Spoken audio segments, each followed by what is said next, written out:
In 2020, we launched this movie, The Conspiracy Theory of Everything, which has been quickly and consistently banned from social media every time we publish it. Now, however, Mark Zuckerberg recently appeared on Joe Rogan and shared that in 2020, the Biden administration forced all of big tech companies to outright ban and censor a great deal of content, and that with Trump back in the Oval Office, these restrictions have gone away. As an experiment, we're attempting to republish a version of The Conspiracy Theory of Everything in a more complete form. Watch it while you can, it still may be subject to removal. If this is the case, use the link in the description to get access to Spirit Conspiracies, which includes the full series plus a ton of bonus content as well.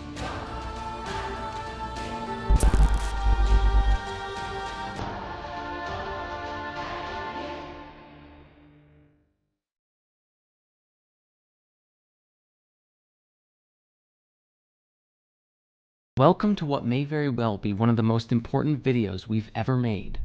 Now, in order to even begin this video, I must first establish this disclaimer. This video is a set of hypotheses, an exploration of the world, and while many ideas will be explored, what we are sharing here is not meant to be taken as definitive truth. We're not claiming this is entirely made up of facts. Rather, we are attempting to explore a deeper, perhaps darker, area of human consciousness and see the bigger picture of what is really going on. Please have your own experience, do your own research, and don't be afraid to go deeper down the rabbit hole, for the truth is often stranger than fiction. There's no denying that the collective human consciousness is in quite of a pickle today. It is chaotic and overtaking itself and all of nature. Because of the internet, we have nearly real-time access to information, and yet most people are only seeing a particular slice of the story. For example, the algorithms behind what you find when you use Google, Facebook, YouTube, and almost every other social network are designed to show you what you're already looking for, or what the computer code thinks you want to see based on other people's behavior. Unless you're actively searching for new information, to find something different, or follow someone who is creating content that is going down rabbit holes and sharing what they find, what you get is generally what you're already accustomed to seeing. You only see what you want to see. Further, due to the controversial nature of many ideas, especially those labeled as conspiracy theories, many ideas are not explored by the masses, because when they hear about it, they see that these ideas are ridiculed and they write them off as nonsense or dangerous extremism. Following the herd mentality makes it easier to dismiss exploring new ideas, so people can easily go along with their lives. This is critical because the ability to change one's belief changes your experience of life, and most people are happy just letting things be as they are. A minority of people are compelled to seek higher truth at all cost, and certainly most of us know that sometimes it can be very hard to empathize with those who choose comfort over following their passions. As the saying goes, you can take a horse to water, but you can't make it drink, and trying to convince others to think differently only leads to distress on everyone's part. As many ancient texts will suggest, this is not how true wisdom is passed on. This creates a sort of self-created deception and distraction from the bigger picture, which is rarely explored. If you're already familiar with spirit science, we've talked before about how everything is connected. This was even a fundamental part of my own awakening, where I had a transcendent experience that all things were one, unified and stemming from and linking to a singular greater whole. Yet today, and the struggle of human consciousness, is that most people are not seeing it, simply not looking, or not even wanting to look. In modern science today, there are many scientists searching for an all-pervading theory of everything, something that unifies quantum mechanics and the theories of relativity. And so today, we respectfully present to you the conspiracy theory of everything. I invite you to watch this with the intention of self-reflection, for as is the nature of consciousness itself, pointing the finger and blaming others only creates more of the same cycle that we've been trapped in. Liberating ourselves from the illusion is the only way to really break free of the shackles that bind us to our lower state of being.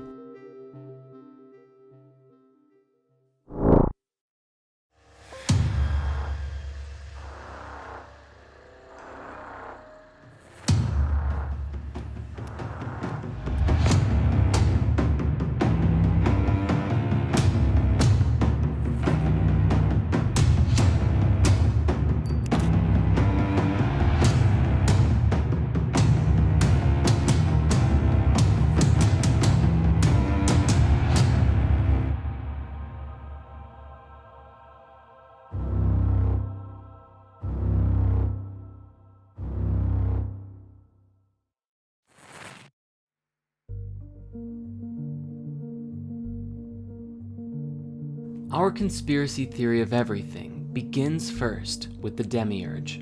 The demiurge is an ancient Greek and Gnostic concept describing a consciousness that is considered to essentially be the creator of the physical universe, but not the supreme creative force behind all things. A good way to explore this idea is through The Matrix, a science fiction story that suggests everything we think we know of as the real world is nothing but an illusion, a false world within which most are imprisoned, unable to effectively identify what is real. As people go about their day-to-day lives, they think that their world is authentic, but that every individual is truly plugged into an artificial reality severed from the real world. While people suffer, there is a tremendous benefit to the ruling overlords, who in the film were a form of AI. As it relates to us, this AI is in essence the demiurge. The demiurge was described as a force, a deity, or a consciousness who was responsible for the creation of the physical world and reality. However, in a way, it had imposed itself over top of the true reality, the supreme oneness that created all things.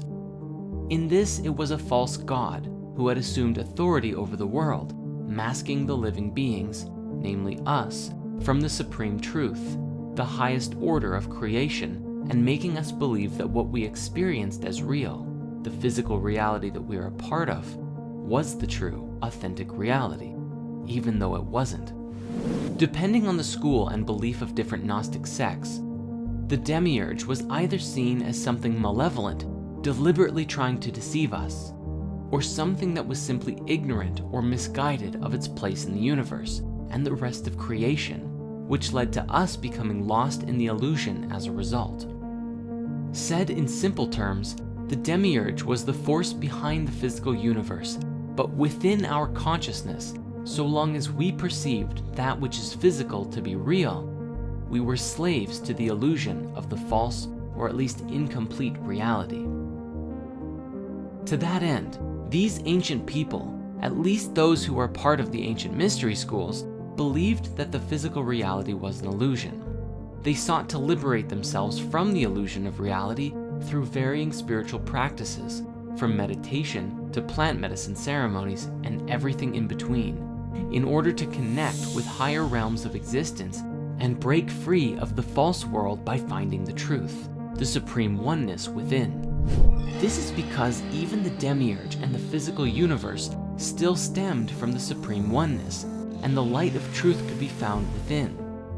Known to the Gnostics as Sophia, meaning wisdom in Greek, it was the act of awakening this divine spark within us that would return us to the higher realms, which became the ultimate goal of many Gnostic schools. This is where we find the roots of enlightenment and light concepts from around the world, which teach that within this world of suffering, we can release ourselves from the illusion through various forms of mastery and self-discipline, both physical, emotional, and mental. This, of course, takes considerable effort and intention to do so. In essence, transcendent people do what is hard, and that's why their lives are easy. People in suffering do what is easy, and that's why their lives are hard. Fast forward to today, there is a tremendous volume of voices from across the internet, exploring ideas, concepts, and sharing a metric buttload of memes. But amidst the voices of the masses, we find a new concept emerging and being discussed in scientific and even some mainstream circles. an idea that proposes that the entire universe as we know of is actually a hologram or a simulation of some kind. Scientifically speaking, if we look at the cosmos from the perspective of quantum mechanics, there is a general acknowledgement that we really don't understand the universe like we thought we did. We are seeing the building blocks of the universe, the subatomic particles, the waves, behaving in ways that do not make sense in the context of classical mechanics, which revealed discrepancies in the laws of physics. Yet, the laws of physics still stand and apply in a practical sense when talking about our macroscopic world. But the fabric of the reality that we live in operates by rules that we have yet to uncover. The holographic universe seems in principle to be very much like how you might expect a movie and a projector to work in tandem. When you watch a movie, you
computational code is equal to and actively creates the digital experience on your devices, but they are two entirely different paradigms.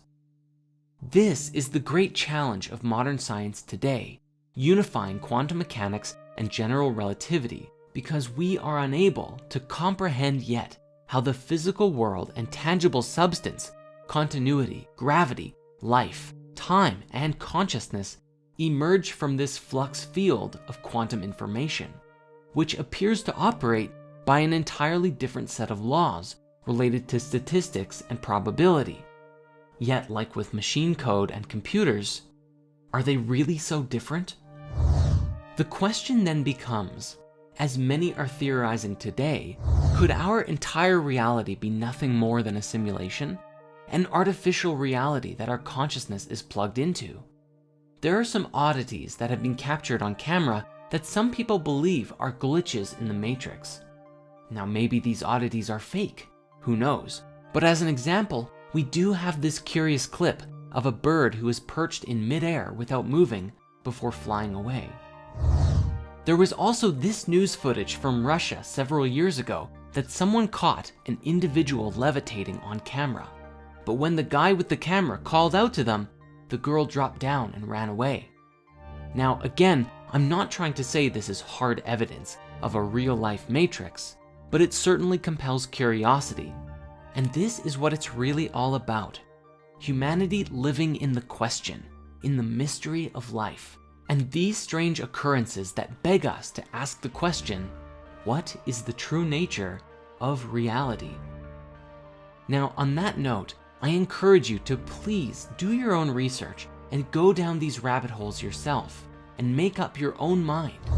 In this way, you become a conduit of free thought rather than following in the herd mentality of that which has been established for you by the powers that be and society at large. Even if the laws of physics as we know them today say that this is impossible, levitation or birds perched in midair, we also know that the laws of physics are incomplete. We don't even know how to properly fit gravity into our standard model of physics, and perhaps unlocking these secrets will change everything for us. And this brings us to our primary key, where we begin with our conspiracy theory of everything, the basis from which everything to come will build off of. The Demiurge is, in essence, a lesson about the illusion of reality. That the entire world as we conceive it to be is based on what we perceive with our physical senses, which is a limited experience of the totality of that which exists in the whole universe. This idea suggests that the illusion of the cosmos is incomplete, and as long as we believe in only it by itself, we too shall remain incomplete. We are living within a material universe, yes, but there is more to the cosmos than just that. And as long as we choose to believe in this limited reality, we will continue to perpetuate its existence. It is only by embracing that which we don't know and asking the right questions can we break free of the fetters that bind us. In the Emerald Tablets of Thoth the Atlantean, there is a great deal of discussion that describes the human soul as a light trapped in the veil of the night, a metaphor suggesting that the night is the illusion of separateness, the soul disconnected from the supreme oneness, or simply trapped in illusions in general. Basically anything that is not the highest truth.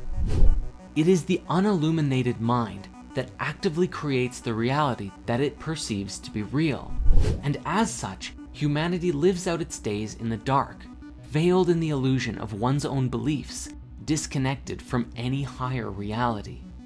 This was portrayed excellently in Marvel's Doctor Strange, when Stephen denies anything beyond the material universe, and then is shown a glimpse of the multidimensional nature of reality, that thoughts are things. He is shown that all of us steer the reality field by our conscious intent. But yet, as we become complacent in the creation of our lives, we give up control of the driver's seat. But then the question is, who is driving the ship? Literally anyone and everything else. Carl Jung called it the collective unconscious, the collective mind field of everyone whose thoughts and feelings influence our own very decisions and actions by the concentration of their energetic weight. Whether it be the media, the news, advertisements, what your family or friends tell you, or things that you just happen across on the internet. Ultimately, all of it is processed by our egos, which shape who we think we are as we disconnect further from the nature of our being. So the question then becomes, what is the truth? What is the higher reality? And how do we connect with it? The ancient wisdom teachings describe that the quest for wisdom, or enlightenment, or the true nature of being, is a continuous journey into the unknown, and the illumination that we are active creators of our lives, not simply beholden unto the preconceived patterns that we've been following in. The great truth we must understand about the Demiurge is that we are the ones who actively perpetuate its existence by believing in the physical universe as the ultimate reality. Your beliefs shape the reality that you experience, as Dr. Bruce Lipton has demonstrated through his work with the biology of belief. The beliefs and ideas that we hold in our minds can be scientifically proven to affect how our DNA and cells express themselves. If you believe you are a lowlife with nothing going on and will die alone and miserable, guess what kind of life you will lead? If you believe you can change the world, guess what kind of life you will lead? In order to break free of the limitations that we feel are imposed upon us, we must first believe that it's possible to do so. We must open ourselves to a greater truth, a greater reality, one that is beyond the demiurge, and perceive a cosmic truth that forever changes life as we know it. Yet, humanity is not paying attention to messages like this in mass, and there is a reason for it. It is a very significant and critical thing, for this one piece of the puzzle must be resolved in order for humanity to truly advance as a species and break free of illusion collectively.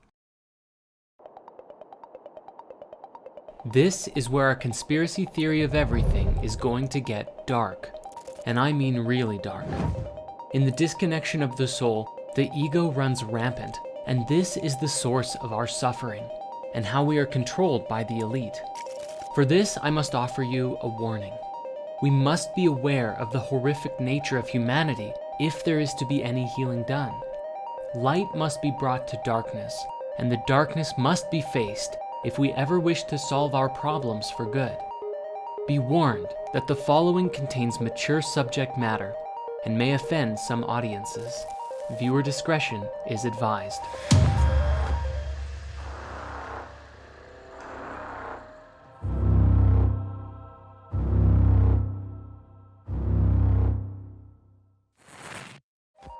There is a sickness deep in the heart of human consciousness, a putrid evil that is running rampant through the underbelly of modern society, rarely seen or discussed in public, but is the ultimate source of all of our misery, our suffering. This evil masks itself on the surface appearance of the world, with the pretense that everything is okay, life is good, and look at all of the fun that we're having. However, this illusion is as false a reality as the demiurge, and in fact, they are simply a reflection of each other. As above, so below. This evil takes its roots on many levels, and one of the darkest ways that it manifests is in the form of sexual energy manipulation and pedophilia. Jeffrey Epstein was the first public domino, a sick and twisted figure, or soulless ego if you will, who arranged and organized a large sex trafficking ring of women and girls, often underage, abusing them and forcing them to have sex not just with him, but with other high-profile individuals. Most notably was Prince Andrew of the British royal family, with an accusation from a woman named Virginia Roberts that Epstein forced her to have sex with the prince on at least 3 separate occasions. Epstein was a domino, revealing a much larger sex trafficking ring that is going on worldwide, as we know definitively that Bill Clinton himself had been to Epstein Island, Jeffrey's favorite place to take and rape young women. Bill had been there at least 20 times, and Hillary Clinton had been there at least 6, along with a notable list of high-profile individuals who have also visited this remote island in the Virgin Islands. The question then is, how big and how deep does this really go? If Prince Andrew, the Duke of York, was this heavily involved with Epstein, who else might be connected with this network of pedophiles and rapists? The Epstein scandal was akin to tripping over something big, and it's up to all of us to pull back the curtains and reveal what's really going on. The stories and conspiracy theories around this go very deep, suggesting that at the highest level, the ruling elite of the world sustain themselves on the energy of the innocent, that pedophilia and rape gives an individual a high, taking one's purity, shattering one's innocence, and giving them a feeling of power and authority over others through horrifying sexual energy manipulation. However, while it may be easy to dismiss this idea, there are certain anomalies that stand out when investigating this material. The biggest may very well be the conspiracies and scandals surrounding Hillary Clinton and a particular laptop previously owned by former US politician Anthony Weiner. On November 4th, 2016, Eric Prince appeared on Breitbart Radio, and he outlined the discoveries on the Weiner laptop that was being blocked by Attorney General Lynch. He said that they found a lot of really damning criminal information, including money laundering and the fact that Hillary went to the sex island with Jeffrey Epstein. Sidney Powell at Hillsdale College called out the FBI, claiming that there is a lot that can be prosecuted there, and that some of the police officers who initially were investigating the laptop saw some things that made them have to go and throw up. Shortly after that, the NYPD chief who was directly involved in Anthony Weiner's laptop case killed himself. Or at least, so the story goes. Then again, the official story is that Epstein killed himself. However, investigations into the nature of his death calls all of this into question, essentially suggesting that his death was not a suicide, but rather that he had information that he could have used to prosecute many high-level individuals, and someone shut him up before he had the chance to speak. As far as Hillary's emails go, many claimed that certain code words were being used consistently to refer to children for use in strange and mysterious events. Of course, the conspiracy gets even darker from there, suggesting that at the highest level, the control and manipulation of our species may even come from a non-human source, those of a reptilian nature. The theory suggests that Epstein was merely one messed up pawn in a much larger game of controlling and influencing the world order. Theories range as to whether or not these reptilians are physical shapeshifters, non-physical entities who control people's minds, or a scapegoat theory for something else entirely. The idea itself was illustrated very well in the movie They Live, showing people as weird aliens who used a particular signal from a radio tower to mask their appearance from the public, but were otherwise living among us and enslaving our mass consciousness. And you can watch our video breakdown of this movie right here on our channel. Nevertheless, the ones pulling all of the strings today are generally called the Deep State, the manipulative group controlling human consciousness through nefarious means.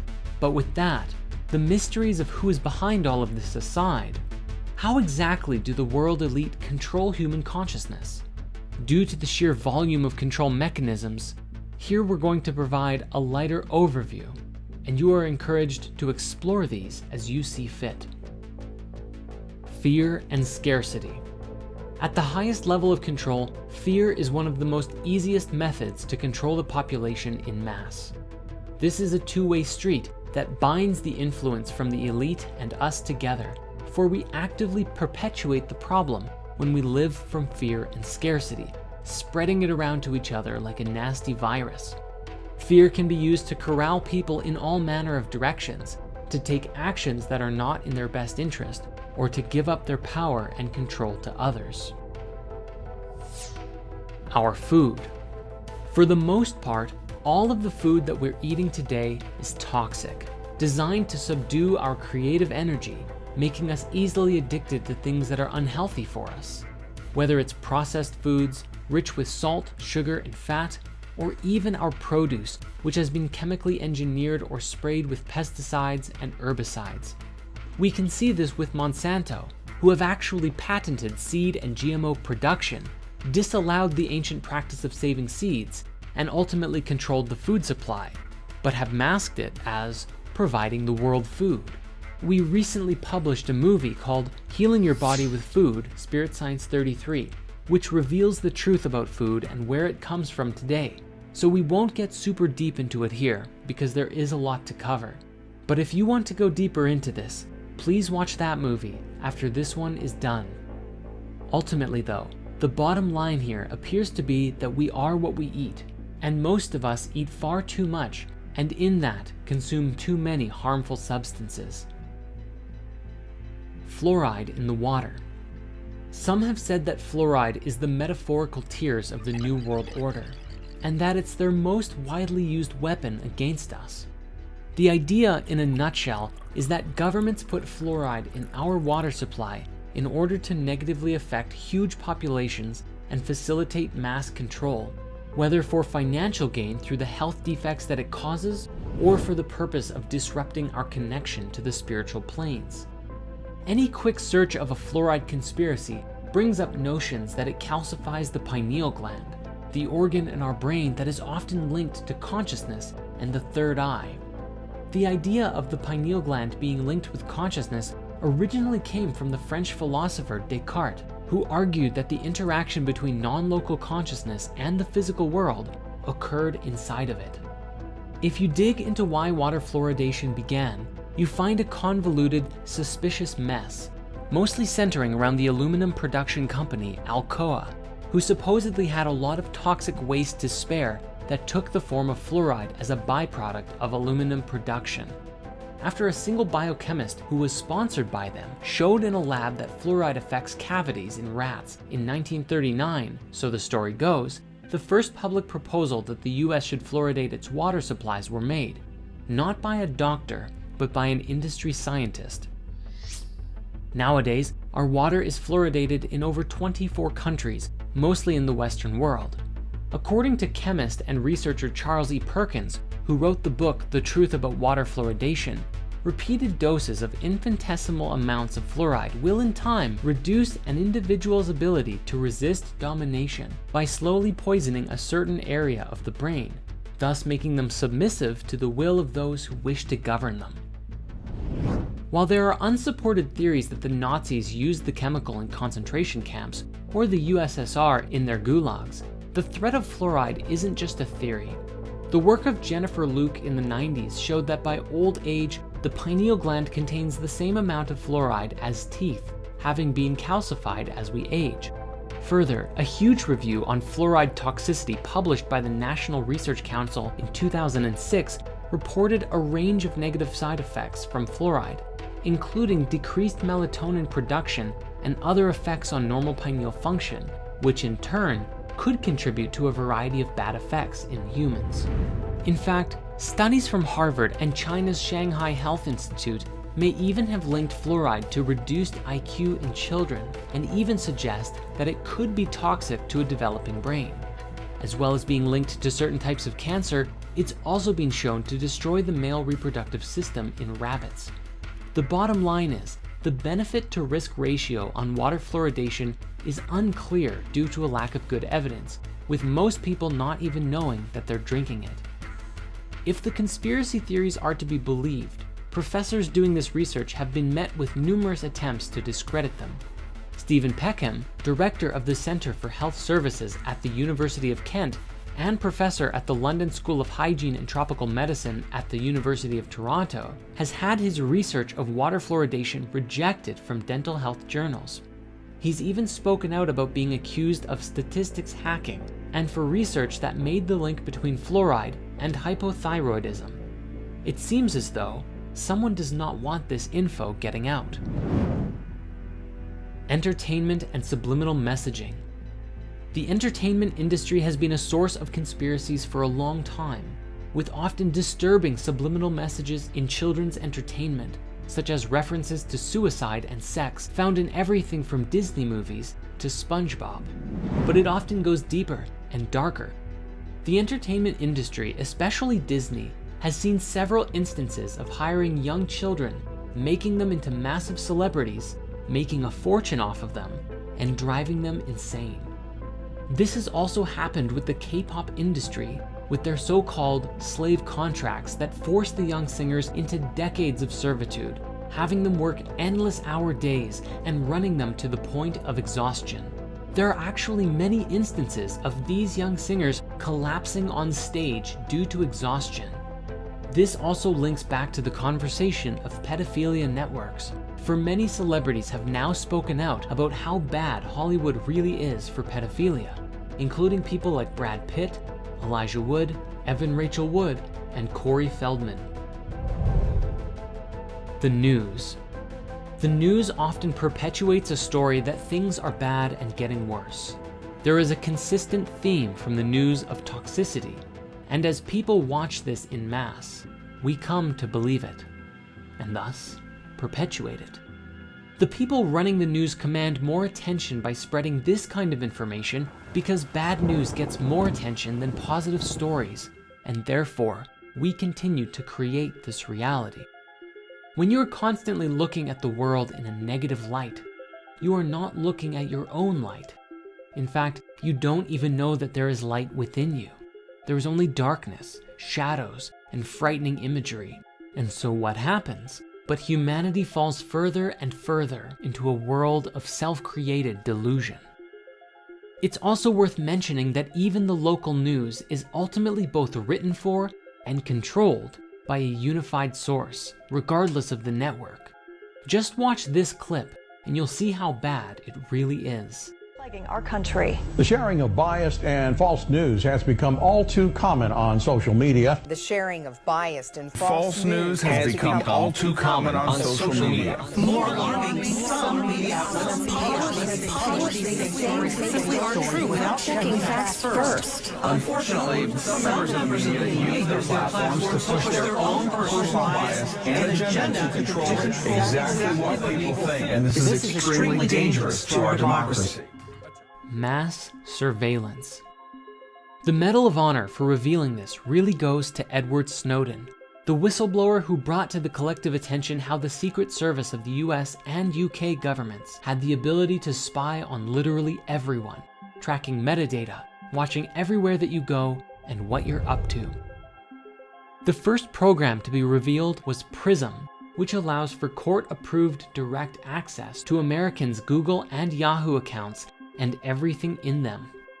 Then came Tempora, a British Black Ops surveillance program run by the NSA's British partner, GCHQ. This includes stuff like call databases, numbers, text messages, and even a secret court order requiring Verizon to hand the NSA millions of Americans' phone records daily. One of Snowden's most frightening statements came in 2013, when he explained that by using the X-Keyscore program, I, sitting at my desk, could wiretap anyone, from you or your accountant, to a federal judge or even the president, if I had a personal email. The NSA's top secret black budget, obtained by Snowden, exposed the successes and failures of over 16 spy agencies comprising the US intelligence community, and revealed that the NSA was paying US private tech companies for clandestine access to their communications networks. All in all, it was revealed that the NSA was harvesting millions of emails and instant messaging contact lists, searching email content, tracking and mapping the location of cell phones, undermining attempts at encryption via Bull Run, and that the agency was using cookies to piggyback on the same tools used by internet advertisers to pinpoint targets for government hacking and to bolster surveillance. And yet, after all of this info being dropped, it has mysteriously disappeared from mainstream discussion. Our belief systems. We do it to ourselves. At some level, we have to take responsibility for ourselves. As easy as it may be to point the finger at the ruling elite, and there's no question, justice must be served, we must also recognize ourselves as a part of the problem through our own beliefs, herd mentality, and lack of mindfulness and unwillingness to strive for wisdom. If we wish to truly be a part of the solution, I know you've heard this before, but it's more serious than ever. Be the change you wish to see in the world.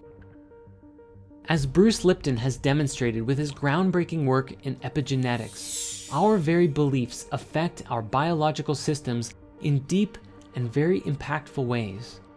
If we can believe we can live a happy life, then we can. And if we believe that it's impossible, then we actually shut off ourselves and our bodies from receiving and experiencing satisfaction. Further, people will often try and rope their friends into their belief systems in order to validate their own opinions and perspectives. And so what we're dealing with here is a mass field of consciousness that is trying to push its beliefs onto everyone else, and the truth is muddled and lost. Generally speaking, all of this unconsciousness keeps us small, and we do it to ourselves. The collective mindset often appears to lack any interest in education, learning, wisdom, or connecting with truth, and in this may compel us to outrageous levels of stupidity. Now, at some level, we must be able to laugh at ourselves, because humans are notorious for often doing very dumb things. And in today's day and age, these things are often captured on camera and shared for all to see, which fills up Reddit and YouTube channels to no end. For example, scrolling through Reddit's Our What Could Go Wrong channel will bring endless laughter at the ridiculous things that people do every day. Yet, it is also a clear reflection of our lack of ability to generally exercise a higher consciousness on a regular basis. If we really want to evolve, we have to do better. From the very top of the chain to the very bottom, it seems clear that there is a problem. At the beginning of this chapter, we said that there is a sickness running through the underbelly of human consciousness. And while we have explored the idea that this sickness may be perpetuated and inflicted upon us by a demonic consciousness, whether it's sick, twisted psychopaths, a reptilian species, or demonic entities themselves, the truth is that we actively perpetuate it by staying asleep, pessimistic, and disconnected. And such is the nature of this chapter within the conspiracy theory of everything. Upon exploring the spiritual path, we can see that we remain complacent due to the disconnection of our souls. For when we live just from the ego, we live as self-centered, materialistic, pleasure-seeking beings who do not actively perceive or care for the search for anything greater. The soul is the voice of truth, love, and compassion within you, the most authentic and highest version of you. It is the eye of awareness within your heart that connects you to everything, that sees and knows that all things are connected. However, in mass, there are so many who are disconnected from the soul and don't even believe that it exists. Thus, ideas like this are often ridiculed and demeaned by the masses, which further perpetuates the soulless body of human consciousness running rampant. A body of ego. Obviously, this makes it very easy for the elite to control the collective mind using all of the ways that we've explored, because we are not operating from a state of higher collective consciousness. Rather, we are operating as if we are chickens with our heads cut off. Yet, if even but a glimpse of the soul can be seen, which often happens through lucid dreams, near-death experiences, psychedelic experiences, or other personal transformational revelations, an individual is usually changed forever. It is very difficult to go back to the way things were when you suddenly see and experience within that you are a part of something so much greater than yourself, and that your own thoughts, feelings, and actions have a direct impact on the world around you. How could you go back to being ignorant of this once you know a higher truth? We must be mindful that solving this problem must be taken from both ends of the spectrum. Those who are perpetuating the crimes against humanity, the mass manipulation, the pedophiles, the rapists, the murderers, all of them must be brought to justice. However, if we think this will solve all of our problems, we are sorely mistaken. For if we remain asleep and complacent, we remove one leader and a new one just takes its place, and the cycle continues forever. Thus, the other half of the equation is that we must also take it upon ourselves, each of us, to evolve our way of thinking, to heal the connection with our soul, and to be examples of what it means to be virtuous, soulful, and compassionate. But again, this is only still just the beginning, for our journey of waking up also stands in alignment with the evolution of technology and the introduction of new tech that will forever shape the future as we know it.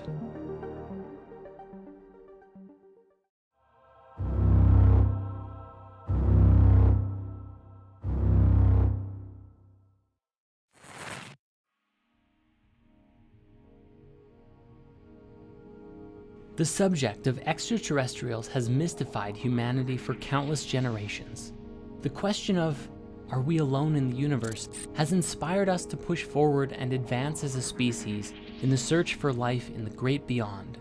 But to this day, judging by the way people generally treat the subject, it would appear that we have yet to make any form of substantial contact. Yet, the awareness of a deeper truth, that something is being hidden from us, is regularly being leaked to this day. Let's start with some basics, which would be UFOs, which we all know stands for unidentified flying objects, or as they're starting to be called today, UAVs, unidentified aerial vehicles. It was shortly after the 2 atomic bombs went off during World War II that UFO sightings spiked around the world. Hundreds of reports of UFOs began to emerge in the decade that followed the incident, and it was in 1947 in Roswell, New Mexico, that things got really interesting. Reports of a UFO crash landing in the shape of a flying disc inspired tremendous interest in possible alien activity as the US military quickly quarantined and cleaned up the site, claiming it was simply a weather balloon. This was really the beginning, and today, thanks to modern technology, especially cell phones, we have access to thousands, if not tens of thousands, of seemingly unexplainable UFO sightings from around the world.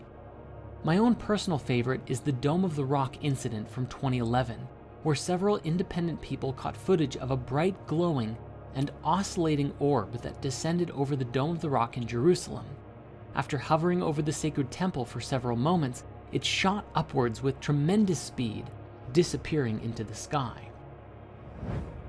In more recent times, a video that was leaked several years ago was released by none other than the Pentagon, featuring 3 separate accounts of US military pilots attempting to track and follow incredibly fast-moving aerial ships, without any clue as to what they were. Along with curious phenomena like these, we also have a long list of ex-military officials who have either claimed to have seen or even had some level of interaction with these crafts, identifying that not only are they real, but they have no idea what they are. One particular interesting subject in this discussion is the work of Robert Dean, a retired command sergeant major who, after that job, became a ufologist and had been very public about his experiences with UFOs and ETs up until his passing away in 2018. At one point, he gave a presentation, the full thing of which you can find available on YouTube, accounting many of the things that he saw in the military and NASA. The most interesting of which being the story of what happened during the real moon landing. Now, many people today believe that the moon landing itself is a conspiracy, that it was faked because of certain things that stand out about the moon landing that don't make sense, such as why the crosshairs of a camera are appearing behind a particular object on the screen, or the strange objects in the reflection of the astronaut's visor. But what Robert Dean has described was that there was actually a real moon landing, but what happened was that upon arriving at the moon, what the astronauts found was that it was populated. There were, according to him, little alien people walking all over the place, ships flying through the, well, I'd call it air, but I guess they don't have oxygen up there, do they? This was such a shock to the astronauts that after their visit they returned back with 40 rolls of film of what they saw, and NASA supposedly destroyed it. The thinking seems to be that the revelation of this truth was so out there that NASA buried the truth because of what would happen to the world if this was to get out. Now, I'm not saying that I'm in support of hiding the truth, but at the same time, think of how many religious beliefs would be shattered from this truth. How much chaos would be caused if all of a sudden, our entire global paradigm was to change in an instant. Again, I'm not saying that they're destroying the footage, if it did happen, was a good thing, but at the very least, trying to see things from every perspective. Specifically, there was an ex-CIA operative who spoke with AJ Plus at one point, and she described that the single most important thing that she learned from her time as basically a spy was that everyone believes they are the good guy. So even if this event did happen, whoever it is at NASA who controlled all of the information probably did it believing they were doing the right thing. We will return to Robert Dean at another point soon because he shared something else that was very interesting. However, first we have to discuss this. You may be familiar with a man named Bob Lazar, one of, if not the first, to come forward with inside leaks about the secret government UFO programs. He claimed to have been hired in the late 1980s to reverse engineer purported extraterrestrial technology at what he described was a secret site called S4, a site similar to, and rather close to, Area 51. He described that he had access to a recovered UFO ship and for several years was attempting to discover the secrets of how it worked.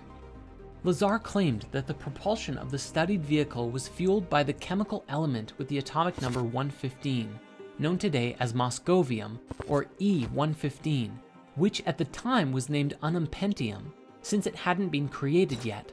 However, it was first synthesized in 2003 by a joint team of Russian and American scientists for real. He said that the propulsion system relied on a stable isotope of E-115, which supposedly generated a gravity wave after being excited by livermorium, element 116, during proton bombardment. He argued that the decay products brought about by the reaction between the two elements would include gravitons, a hypothetical quantum particle that is thought to be responsible for gravity. In his new Netflix documentary, he used the analogy that the craft is kind of like a bowling ball. If you were to put a ball onto a piece of fabric or your bed sheet and then proceeded to push down on the areas around it, the bowling ball would fall forward into the bends and gaps that you create around it. In this way, the craft would kind of just fall through space by distorting space-time around it, like in a continuous rolling motion. This is what allowed the vehicle to fly and to evade visual detection by bending light around it. He said it levitated silently, and when it was activated, he was unable to even put his hand on it because the force would repel his hand away like a strong gravitational field. According to intel that he received while at S4, the ship, which was one of 9 that the military had access to, was originally from the twin binary star system called Zeta Reticuli and had belonged to the Greys, which are the most common visual of aliens that we generally see today when you think of what an alien might look like. We even have an emoji for it. He also explained that the way that the military worked was so secretive that they wouldn't even let the various divisions studying the craft to communicate with each other, so progress on reverse engineering the technology was very slow. While one group would be working on controls, another on propulsion, and another on, well, you get the picture. But due to this isolation, they wouldn't easily be able to identify how the different parts of the ship were interconnected and worked together, and thus reverse engineering became very difficult. This was especially challenging because supposedly the ship was entirely interconnected. There weren't really any moving parts. It seemed to be one singular solid object. The seat and floor and panels and walls were all one singular material, with no sharp edges anywhere, an entirely different kind of machine than anything we're used to today. Now, after Lazar came out publicly about this, his life fell apart. Many people quickly looked into his life and found that he seemingly never had any of the education degrees that he claimed to have had.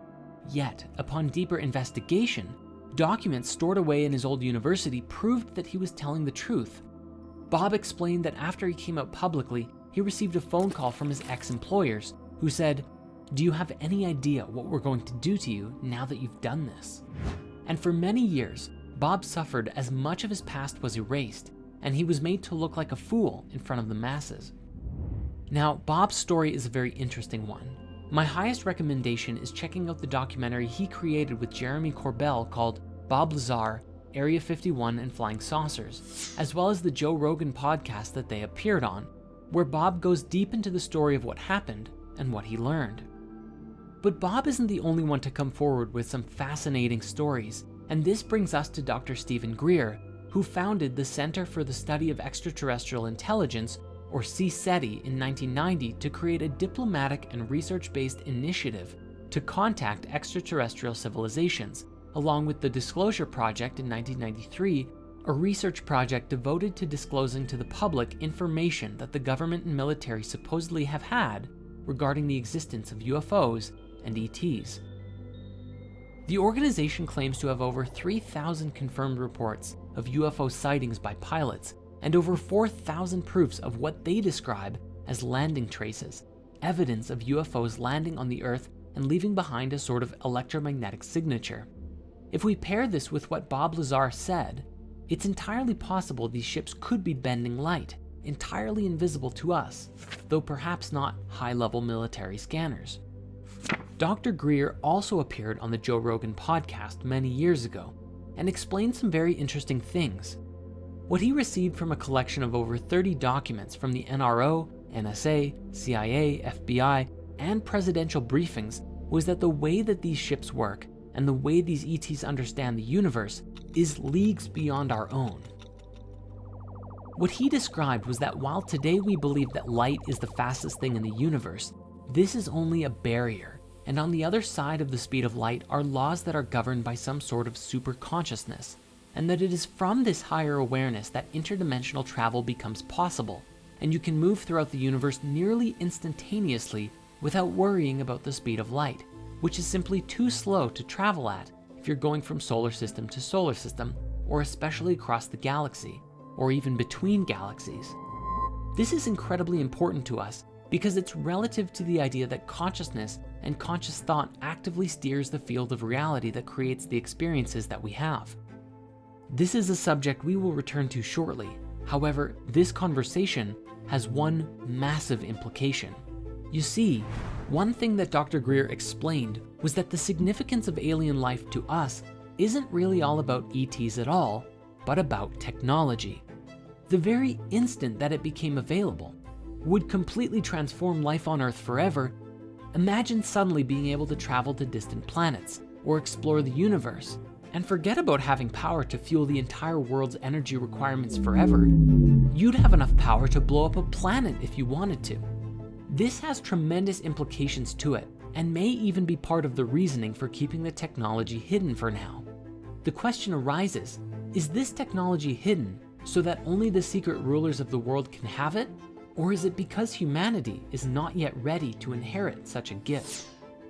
One final piece in the ET and UFO conspiracy is the concept of the hoaxed alien attack. This comes from the late Dr. Wernher von Braun, the top Nazi scientist of Hitler's army, who, after World War II, came to the United States to work for the US government. Funny how that happens.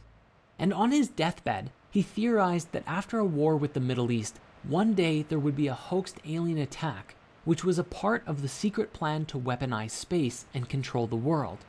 He actually urged Dr. Rosen, his secretary, to thwart this plan above all else, because if it were to come to pass, and space was weaponized, whoever controlled these powers would have complete and supreme control over everyone, and the world would fall under the complete control of the oppressors. Now, the subject of ETs does not end there, however, because there is also the reptilian conspiracy, most famously brought to the public attention by the British conspiracy theorist David Icke. It's become one of the most infamous and popular conspiracy theories ever, sparking numerous parodies and commentaries in the media and TV shows. To put it simply, Icke believes that an interdimensional race of reptilian entities known as Archons have hijacked the Earth and are stopping humanity from realizing our true potential. He has argued that these Archons are the same beings mentioned in many Gnostic texts that have identified themselves as demons and rulers of the 7 planets in various traditions, mostly having the ultimate goal of preventing souls from leaving the material realm. He claims that because of this, they have gone by many names throughout history, including the Anunnaki from Sumerian myth and the Watchers and Nephilim from the Book of Enoch.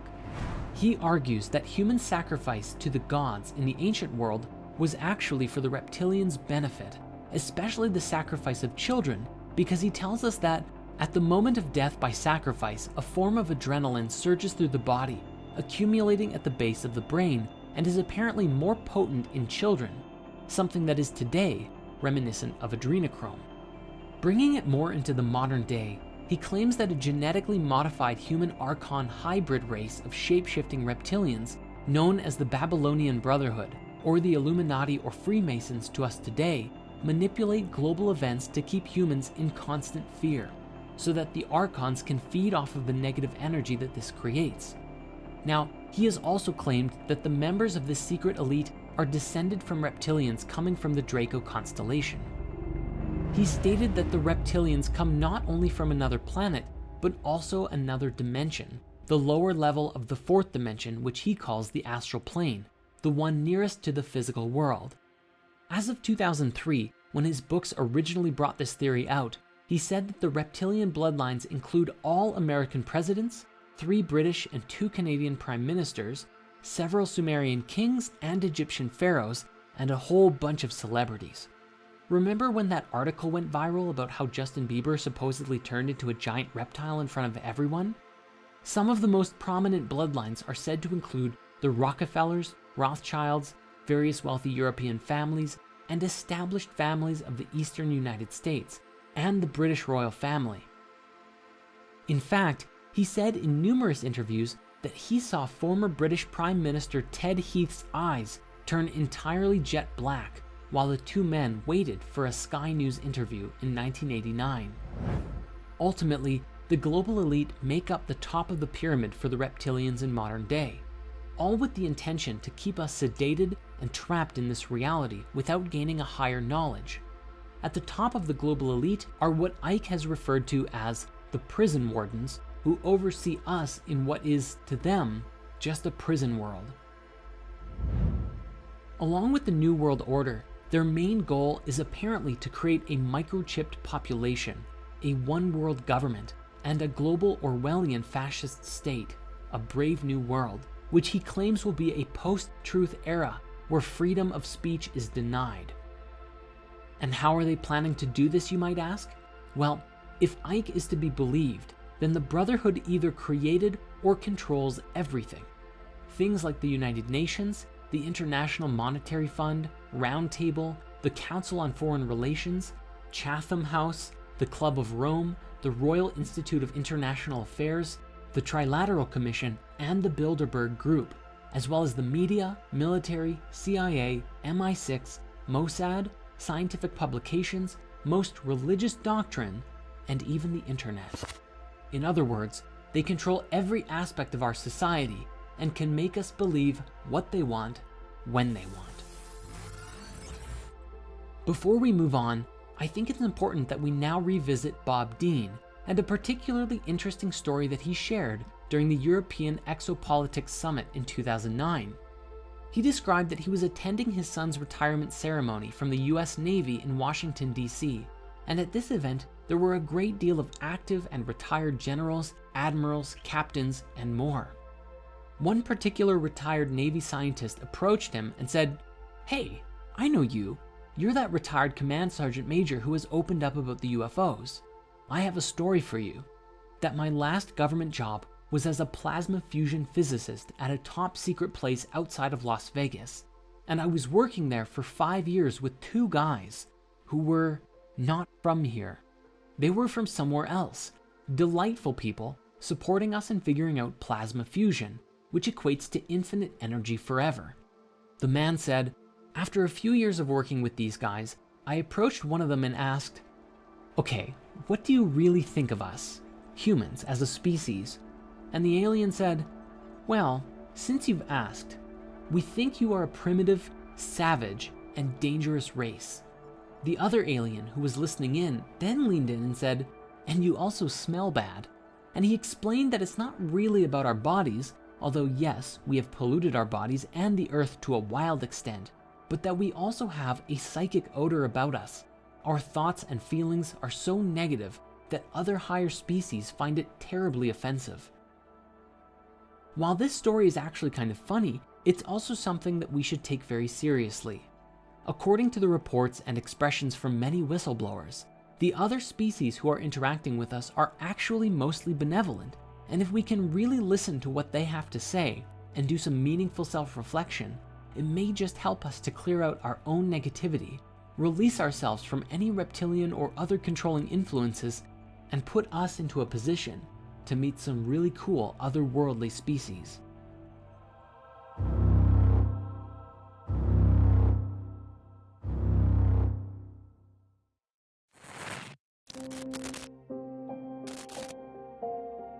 Know your customer. It's the de facto business mantra of our modern era.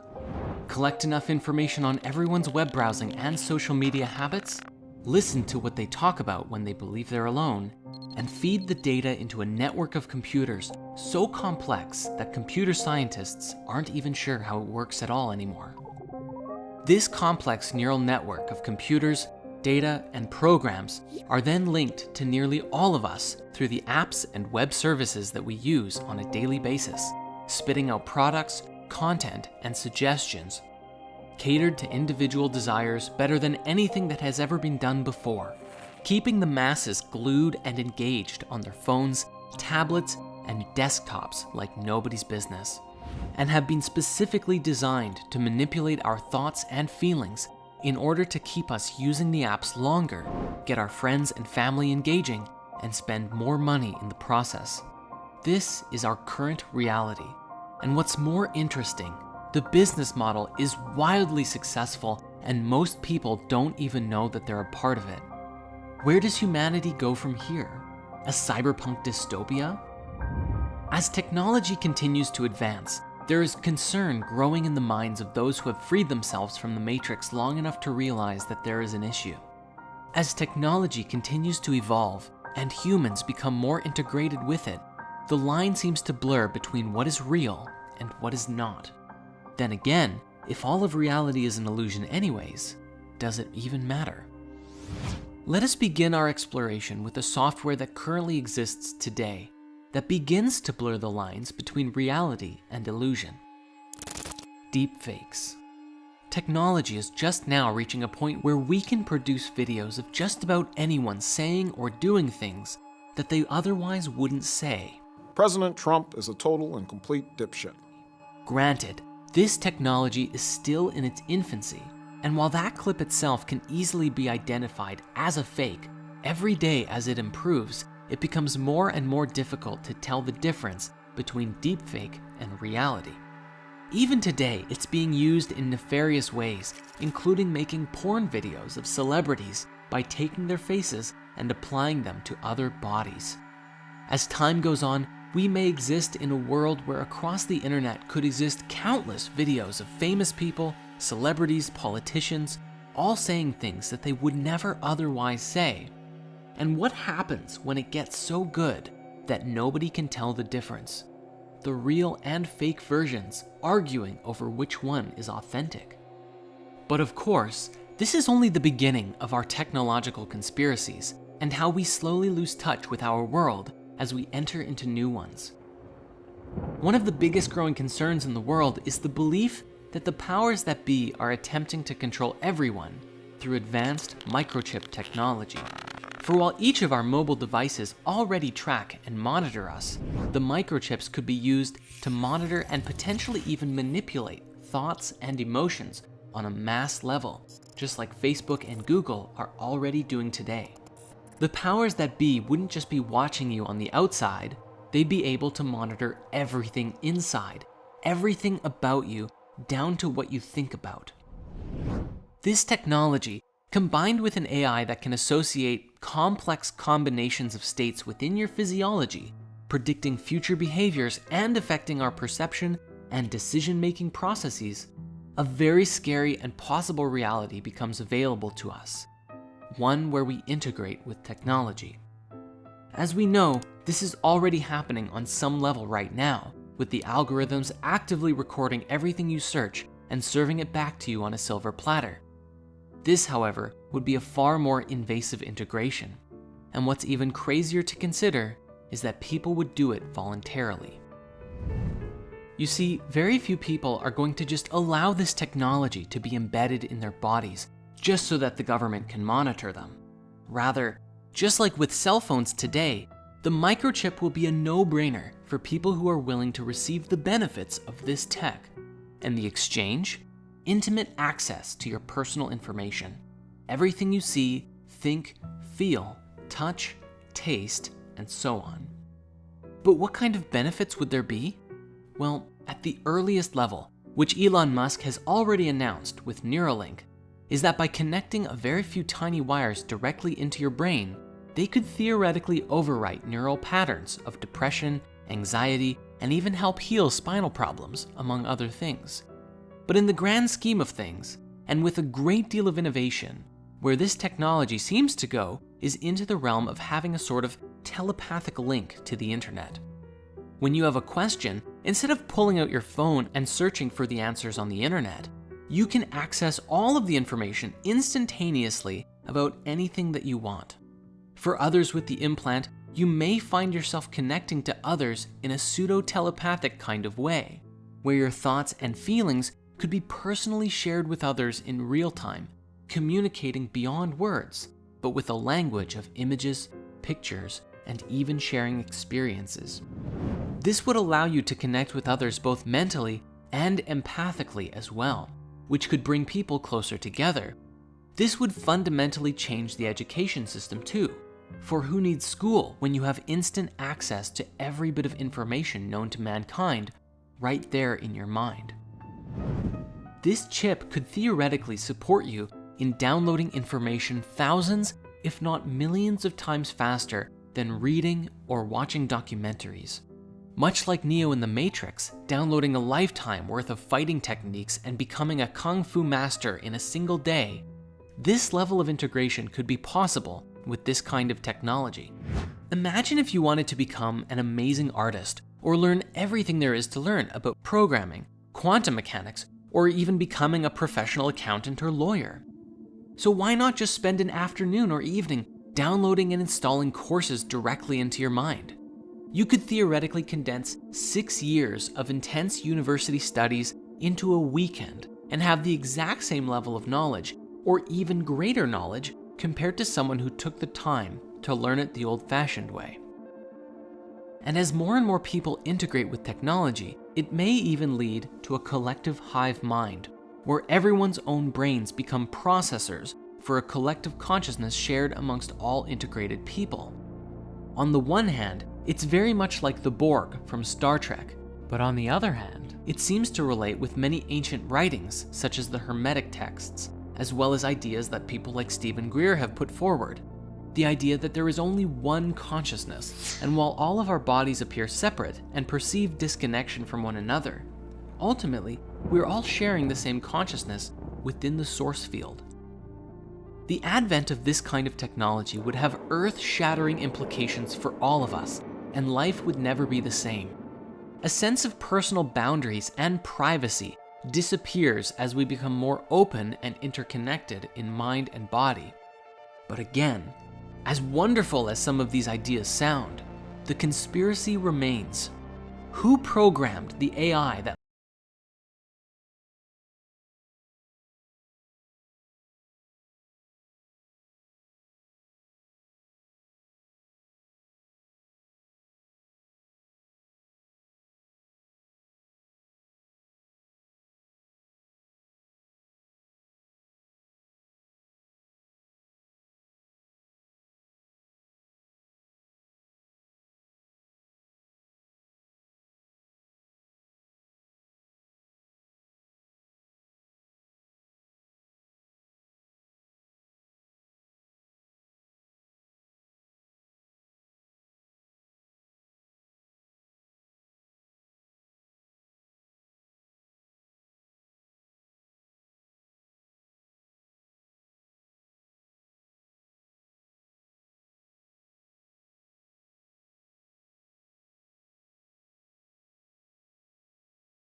feature, giving them binocular eyes, and even have an augmented reality display directly in their inner vision.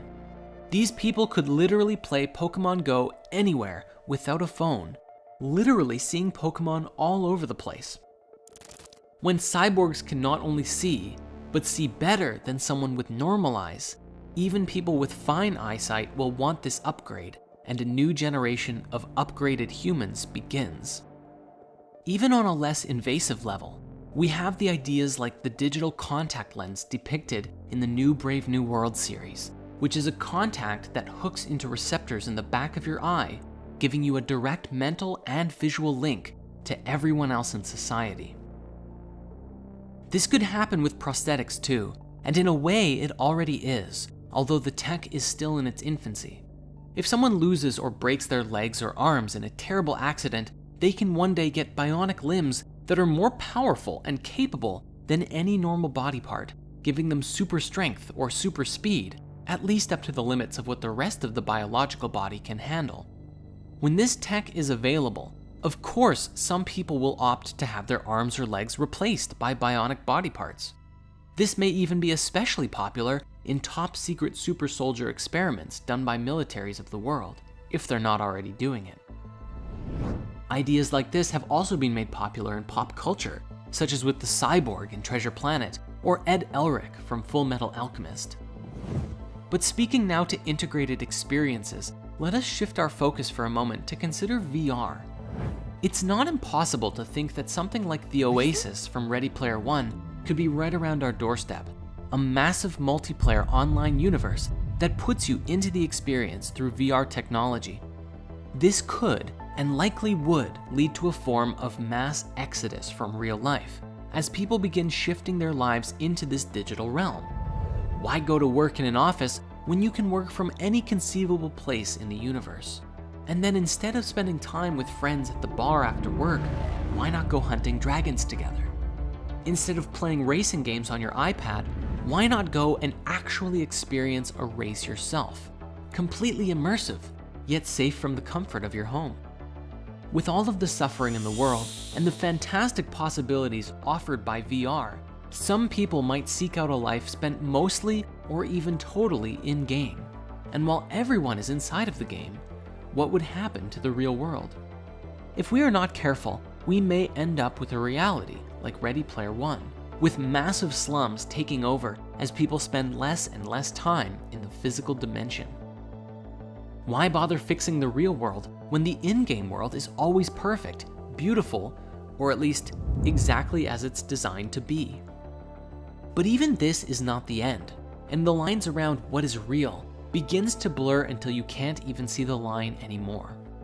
One day, it may even become possible to transport your entire consciousness into a game.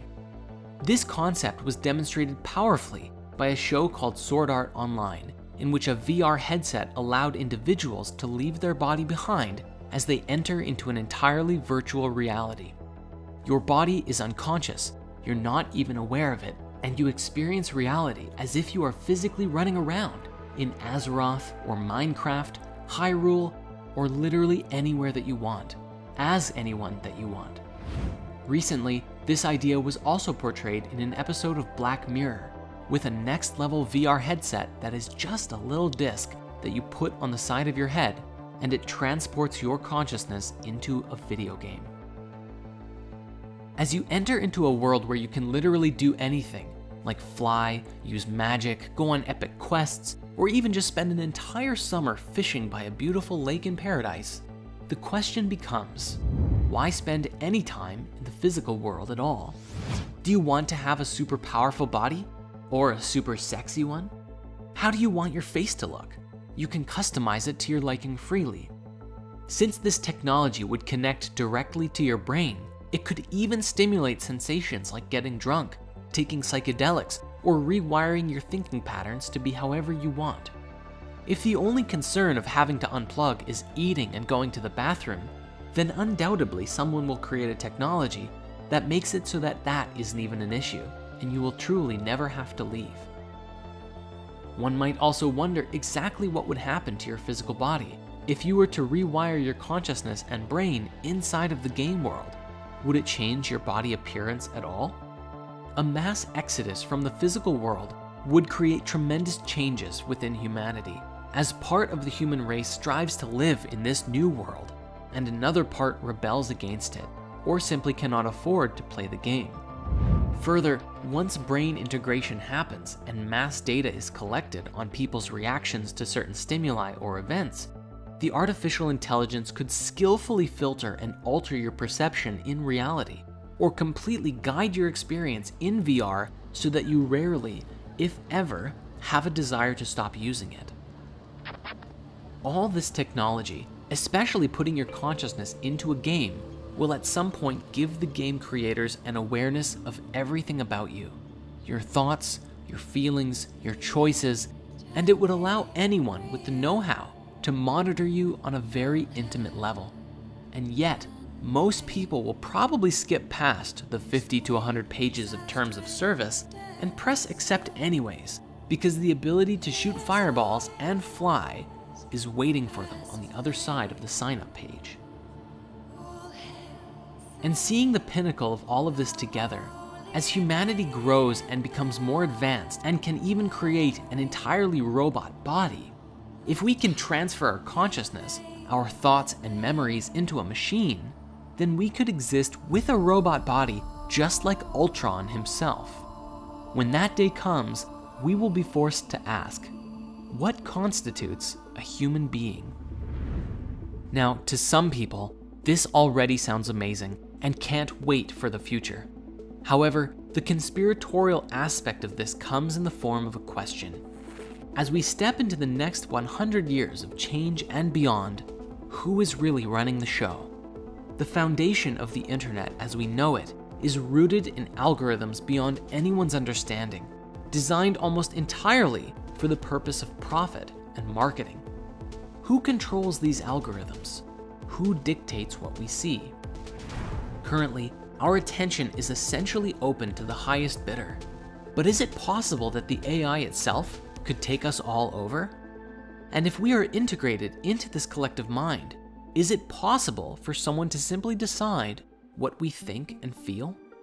Even when the internet was in its infant stages, people were fantasizing about free and open access to information revolutionizing the world.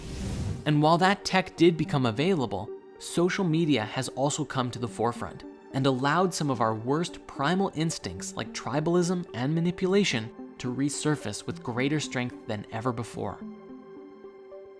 To go deeper into this, we must acknowledge that we're all responsible for our own behavior. But as far as social media is concerned, how we use this technology is also beholden to those who created it. In a recent Netflix documentary called The Social Dilemma, several ex-employees of many social media tech giants like Google, Facebook, Instagram, and more sat down to reveal what they had inadvertently created with this pioneering technology: a monster. They explained that they have created a world in which billions of lives are affected by the decisions of a small number of programmers, a social reality in which, through the way that the apps and software work, it facilitates very small and subtle changes in the way that people think and feel. It's so subtle that you don't even know it's happening, but the result is that most of us end up living inside of a delusional bubble, seeing only the content that we're already exposed to seeing. And this software can even help us create negative responses to people who believe anything different than us. The technologies, they explained, are designed specifically to get as much engagement out of you as possible, to get you spending more and more time and then more money just by browsing these social media sites. Really take a moment to think about that. Every single thing that comes up on your own social media feed was put there by an algorithm that was trying to get you to keep scrolling, to warm you up to spending money with an ad, or continue to foster engagement by connecting with other people and bringing them back to the app too.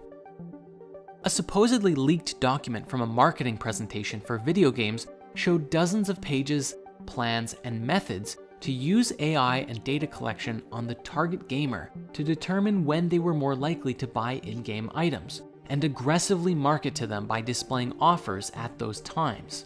Audio captured by the devices revealed to the AI the gender and mood of the player, and found that Wi-Fi signals could reveal their location, such as if the player is in the car or in their bedroom laying down.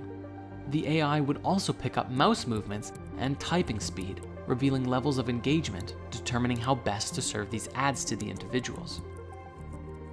All of this data is fed into the AI and analyzed by the marketing team to exploit human psychology for the sake of selling virtual goods. The presentation goes as far as using voice tone analysis to determine when players are slightly, moderately, and severely depressed, and then reduces the use of emotion-based advertisements and switches to logic-based advertisements, which were shown to be more effective in a depression. You can imagine what other tactics they might be using, and combined with their ability to manipulate the game to influence your state once you purchase more from their store, well, we weren't kidding when we said technology can be used to control us. Even if this presentation was fake, everything mentioned in it is well within the demonstrated power of AI today, and if it hasn't been integrated yet, you better believe that someone is working towards it. One singular and perhaps most critical questions we can ask ourselves in relationship to this new technology is, what is truth? How do we define and collectively agree on truth? Specifically, if we live in a world where no matter what you believe, you can always find support or evidence for the argument and perspectives that you hold. Want to believe the earth is flat, round, or hollow? You can find ample evidence for all three. Are you left-wing right wing, extreme center? It doesn't matter. On the internet, these ways of thinking are both the greatest and most logical and perfect way of thinking, and the most destructive way of thinking that is destroying our beautiful planet, all at the same time, depending on who you ask. Thus, the question of truth becomes a pertinent one.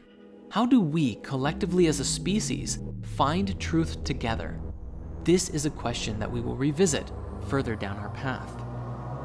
Regarding the modern news and entertainment industry, we already know that the masses are manipulated daily to think and feel and respond in certain ways. And with the insights offered in The Social Dilemma, it seems as though our social media is also encouraging us to begin behaving in hive mind mentality. This technology appears to cause us to stop becoming unique individuals and become just a cog in a massive machine. And this is where there's a pending issue with the integration of technology. What's to stop the AI from changing the nature of your being based on who's advertising to you in any given day on a deeper level than ever before? In the world today, as people have negative responses to news or events, this fuels more negativity around the issue.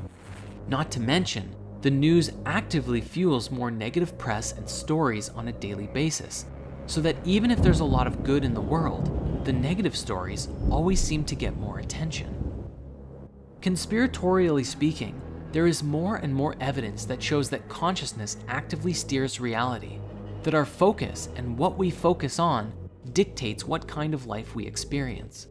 People with hope for the world are driven to create things, but people who focus on all the negative stuff in their life generally have more anxiety around things that happen and become stuck in their own fear. The coronavirus pandemic was a great example of this, as we saw mass divisions from people wearing face masks and generally being scared of potentially spreading this thing, and those who just relaxed into the quarantine and said, all right, we're here, and I'm going to use this as an opportunity to create some meaningful change, at least in my own life. And they did. If Facebook and Google are steering the mainstream narrative, then they ultimately have a massive influence in the direction that society goes.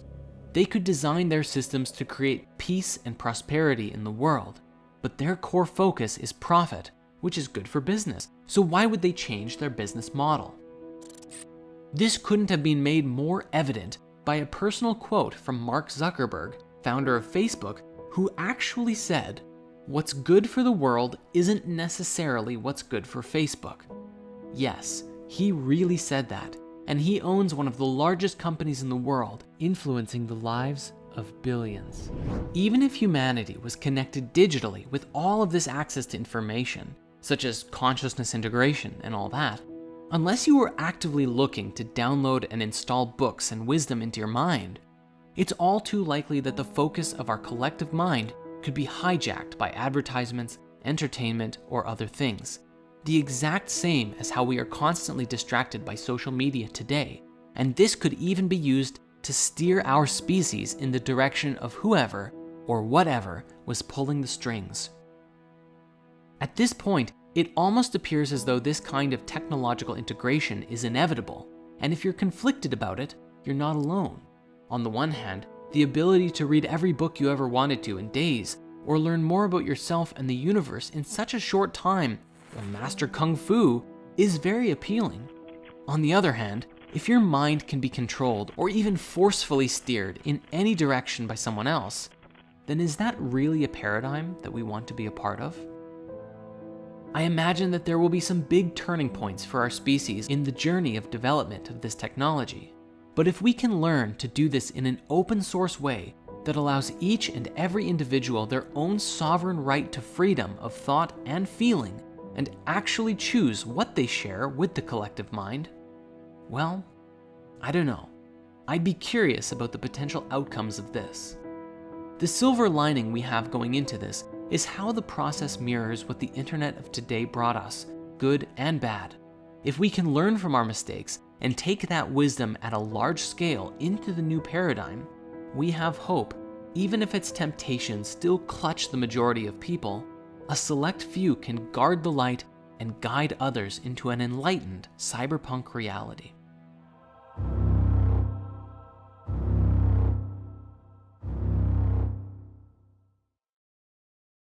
So far, we have looked at the demiurge, how the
falling.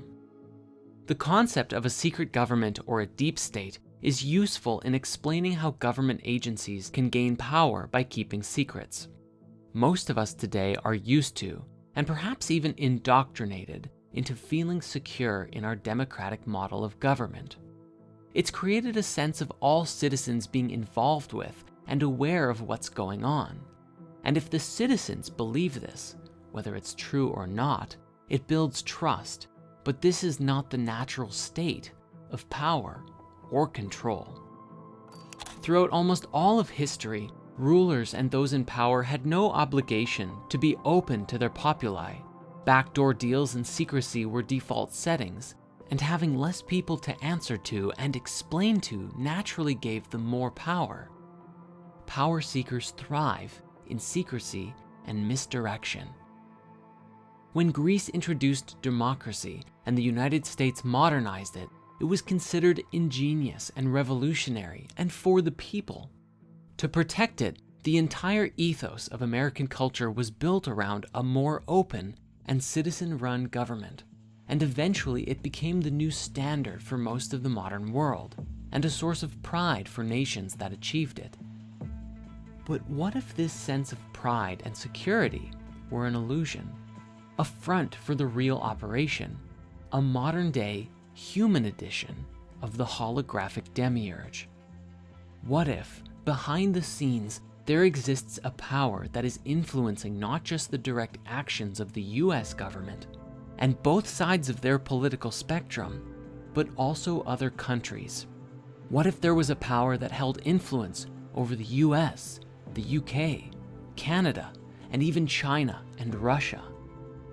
Power is checked in public, but grows in secret. So it is natural to wonder, if power grows in secret, then how do we know that the most powerful forces directing this play are not also the most invisible? What if some of the greatest conflicts and global events were architected from a secret world government?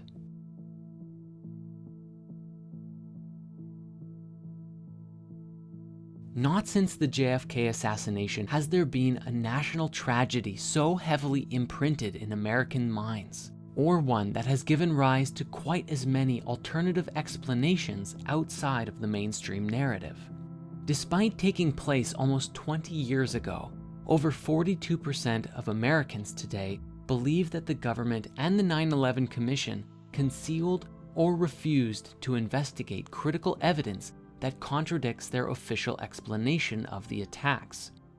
All of this questioning created a massive alternative narrative of events that covers everything from the days leading up to the attacks, their execution, and the aftermath.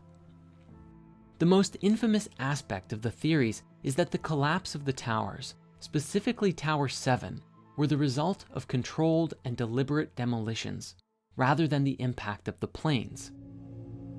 This is seen almost to be self-evident considering Building 7 fell at almost the exact same time as the other two towers, but miraculously without a plane even coming close to it.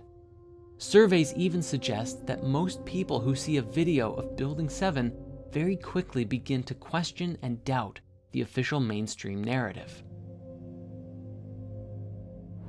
Jumping back in time a few days before the event, it is purported that the US government knew about the coming attack days or even weeks in advance and deliberately failed to prevent it, or even purposefully allowed it to happen. This is purported even by Michael Meacher, a former British Environment Minister and member of Tony Blair's government in the UK. Evidence to this is found in the stock value alterations for the airlines that were hijacked leading up to the event, when a huge amount of put options were placed for American Airlines and United Airlines, a financial tool that gives owners the option money if the price of the stock falls. Some economic and business journals have gone on record saying that this is evidence of unusual option market activity in the days leading up to September 11th that is consistent with investors trading on advanced knowledge of the attacks. To put it in perspective, between September 6th and 7th, the Chicago Board Exchange recorded nearly 4,744 put option contracts bought in United Airlines. Then on September 10th, another 4,516 stocks were bought in American Airlines. Naturally, the 9/11 Commission says that the weird behavior was just coincidental. But nevertheless, these put options made someone a lot of money. A separate line of suspicion stems from the actions taken by NORAD, the North American Aerospace Defense Command, and the FAA, the Federal Aviation Administration, on that day. There's much speculation about whether NORAD issued a stand-down order to its fighter jets on 9/11, along with delays in the FAA to notify NORAD of the potential threat. According to FAA records, the notification to NORAD about the hijacking of each plane came just minutes before they would crash.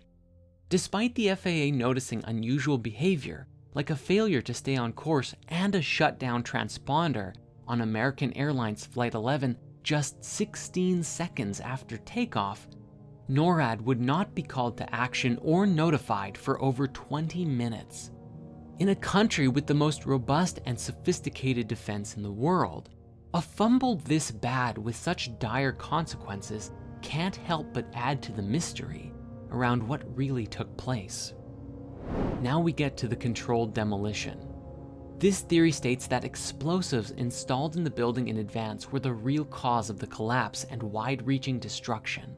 First shared by Dutch demolitions expert Danny Jowenko, who in 2006 said that the aircraft impact and resulting fires couldn't have weakened the building sufficiently enough to initiate a collapse, and that they wouldn't even have collapsed completely, nor at the speeds that they did, without additional energy involved to weaken their lower structures. He came to the conclusion that this was a controlled demolition carried out by experts, something that has since been supported by some physicists, engineers, software developers, and modelers, along with a range of other fields. The mainstream analysis, in contrast, asserts that the collapse resulted from damage to support columns caused largely by the weakening of columns and floors by jet fuel fires. And of course, you've probably seen the memes by now about jet fuel and steel beams.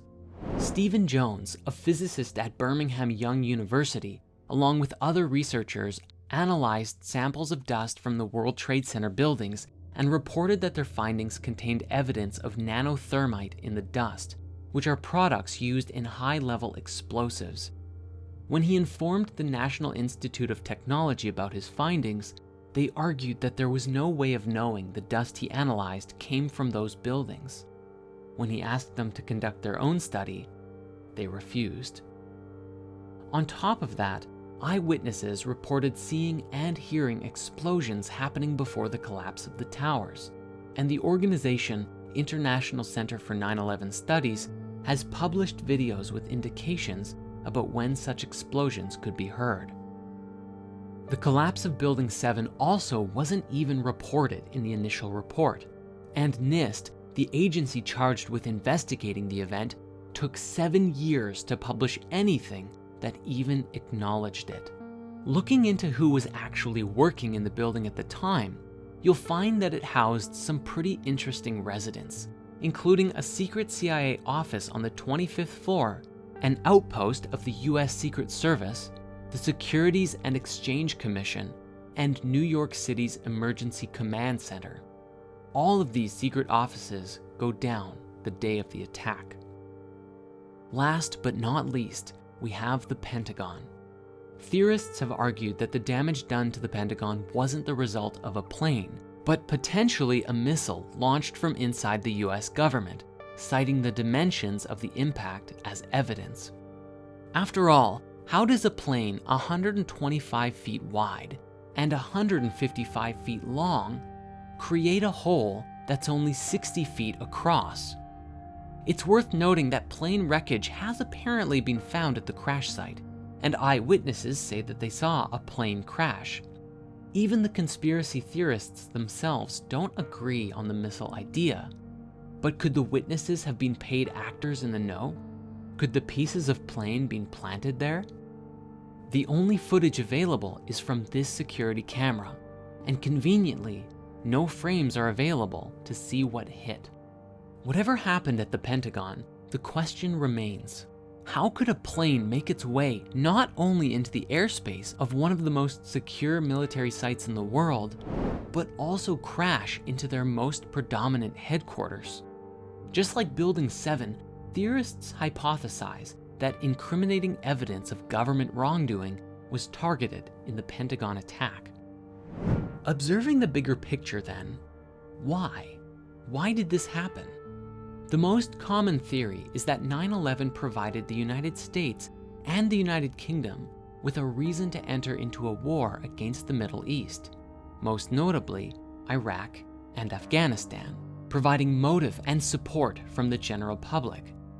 Most theories about this suggests that the US was after oil in the Middle East, and others purport a variety of banking, corporate, globalization, and military interests for the purpose of creating a globalist government, a one-world order that could be run behind the scenes by the cabal.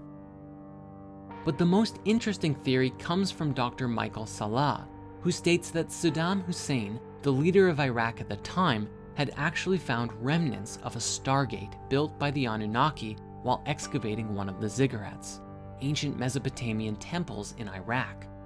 As a result, he had threatened to use it to interact with the Anunnaki to bring about mass disclosure and domination. Thus, the orchestration of the 9/11 attacks was a deliberate ruse to justify the acquisition of the Stargate and other ancient artifacts and technologies into Western hands. And to learn more about this mysterious species, please watch our Anunnaki movie on YouTube. If any of this is true, then that would imply that at the time, a secret government with their hands in many countries may not have had as much influence as they wanted with certain countries in the Middle East. Or if the secret government had complete control, then for what reason could they have purposefully staged this event? When we pull back the curtain on the workings behind the scenes, things become strange and even frightening.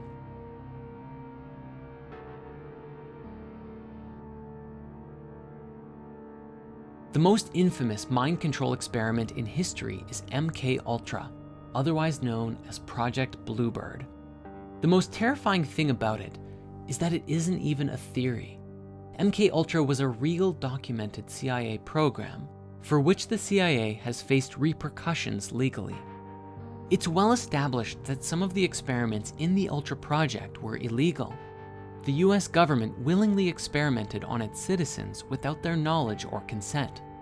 Yet, no one seems to bat an eyelash, perhaps because no one really knows the true extent of what actually went on behind closed doors. The official aim was that experiments on humans were intended to develop drugs and procedures to be used in interrogations in order to weaken individuals and force confessions through mind control. The program was officially authorized in 1953, but supposedly got reduced funding continually until its disbandment in 1937. There was also the elusive Montauk experiments located at Camp Hero, Montauk, which began in the 1950s.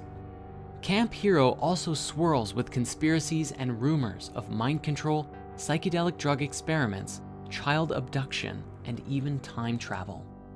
It seems incredibly coincidental that the Camp Hero events started in the 1950s, which also experimented with mind control. It doesn't seem to be a stretch to argue these two projects were connected somehow.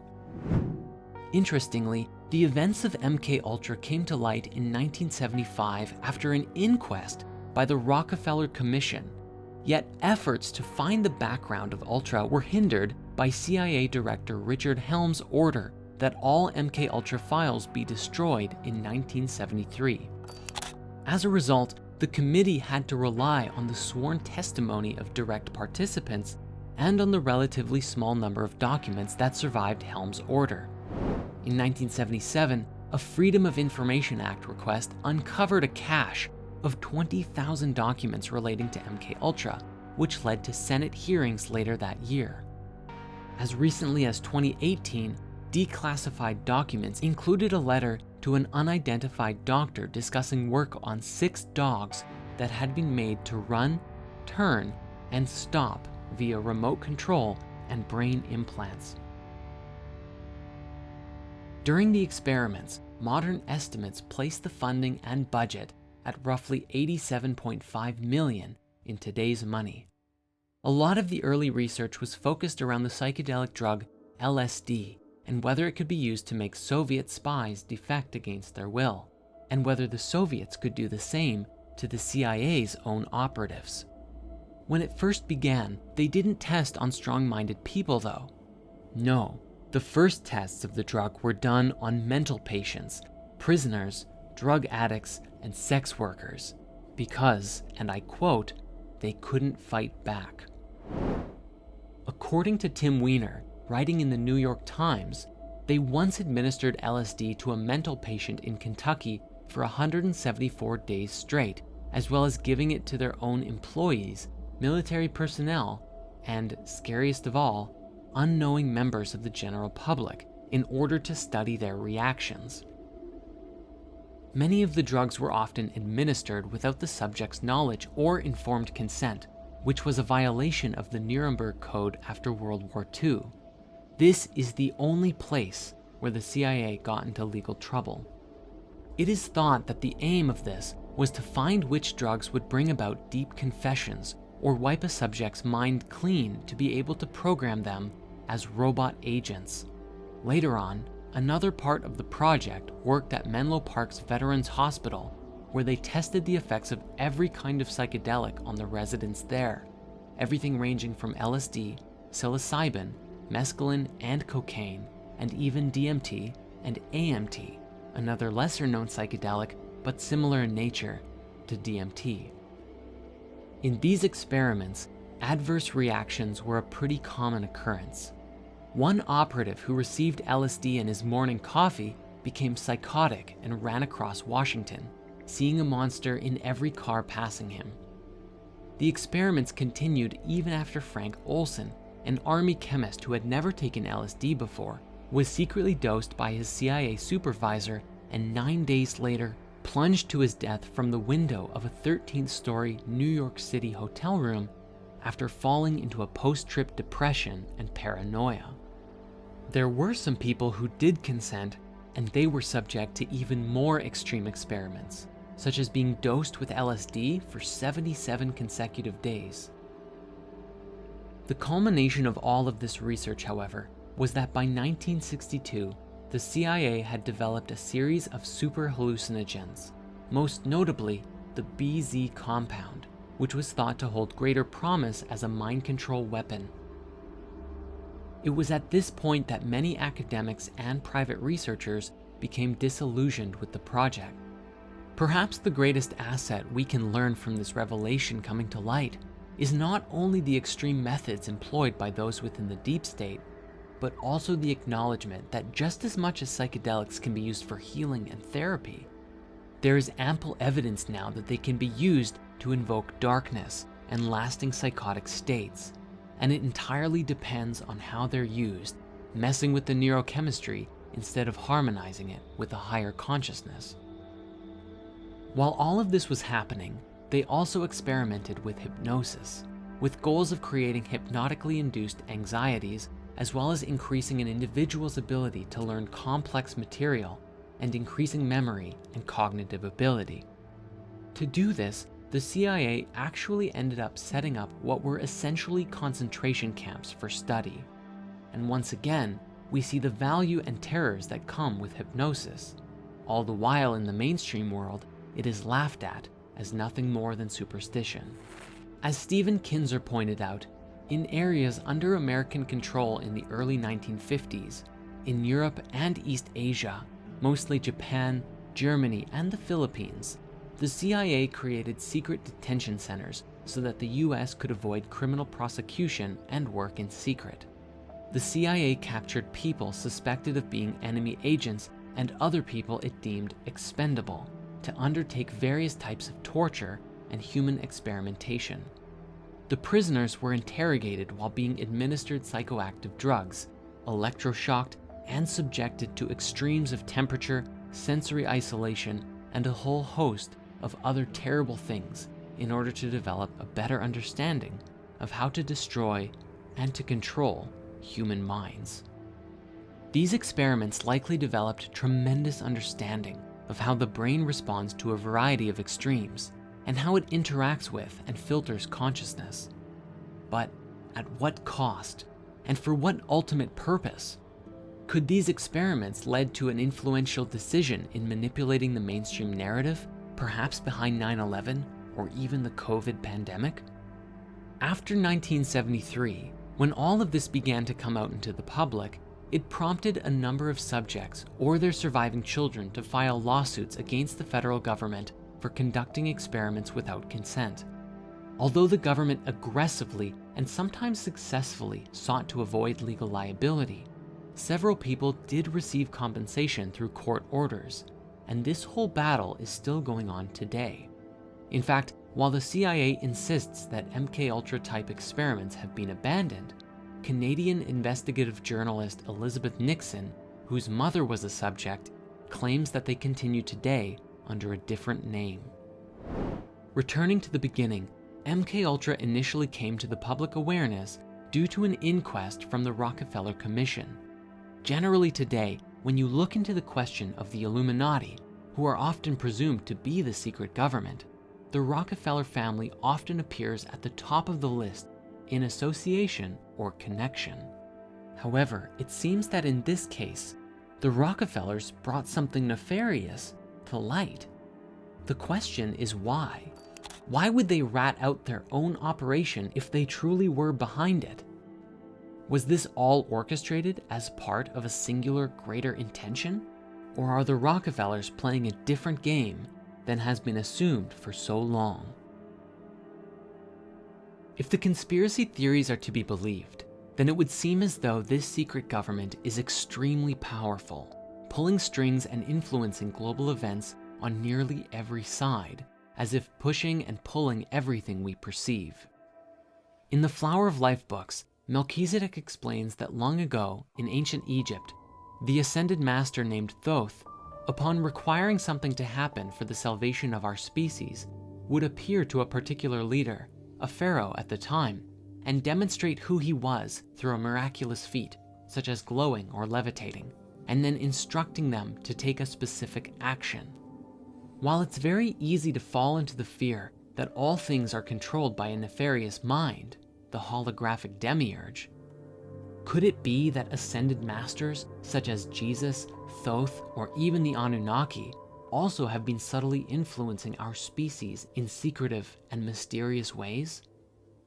According to the sources behind this information, it says that while there are many experiments going on behind the scenes, along with large catastrophes to the Earth's environments, knowing and cultivating the energy within your body, the toroidal energetic field of your heart, and the human light body, often called a Merkaba, bestows you with the ability to change everything.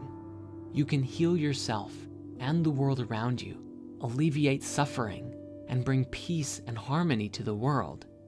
For spirit lives within you, and truly, all things are possible. All it takes is an effort to learn and connect with the benevolent God spark within you. The greatest challenge, then, may very well be that not everybody is looking to create this connection, and it seems as though many don't even care at all. The greatest part of this story is still yet to come. As you're watching this, if you're someone who feels called to become anchored to light, truth, and your own inner sovereignty, you are cordially invited to come and explore our exclusive Spiritverse Academy training program, Activate Your Light Body.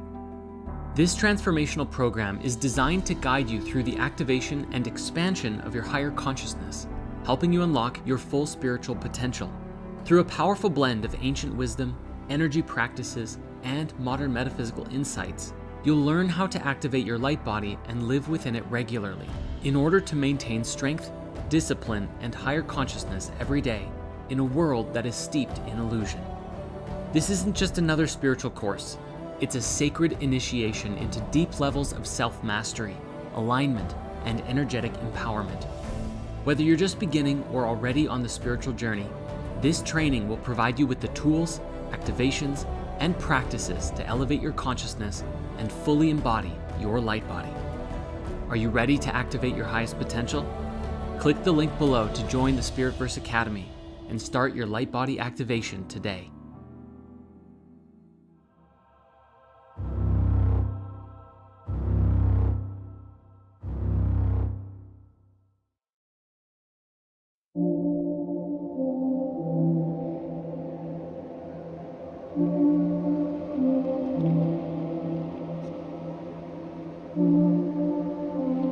Having talked about the secret government, we've begun to get a glimpse into the scenes behind society at large. But things take a strange turn the deeper we go, as many of the mysteries surrounding the secret government suggest hidden powers beyond our wildest dreams. Then the battle for human consciousness may go well beyond just humanity, but truly be a grab at the ultimate powers of the universe itself. Over the last several years, the directed energy weapons conspiracy has taken root across the internet. As major fires erupted the last several years, from California to Australia, speculation that these were not natural fires quickly took the internet by storm, as hundreds of thousands of people sharing videos showed what appeared to be a laser beam striking the area of the fire, often just before the inferno began. These directed energy weapons, shortened now to DEWs, are believed to be powerful superweapons using satellite technology or stealth aircrafts, and part of a difficult to detect weaponization of the skies and heavens. Looking back to nearly 100 years ago, it's well known that Nikola Tesla himself was working on a death ray, although he provided a different, more neutral title, particle beam, developed under the codename Teleforce. This device supposedly accelerated pellets or slugs of material to a high velocity inside a vacuum chamber using electrostatic repulsion, and then fired them out of aimed nozzles at intended targets. When talking about his device in 1934, he explained that many thousands of horsepower can thus be transmitted by a stream thinner than a hair, so that nothing can resist, going on to say that in theory, it could bring down a fleet of 10,000 enemy airplanes at a distance of 200 miles from a defending nation's border, and will cause armies to drop dead in their tracks, culminating in the tagline that it would be a weapon to end all wars.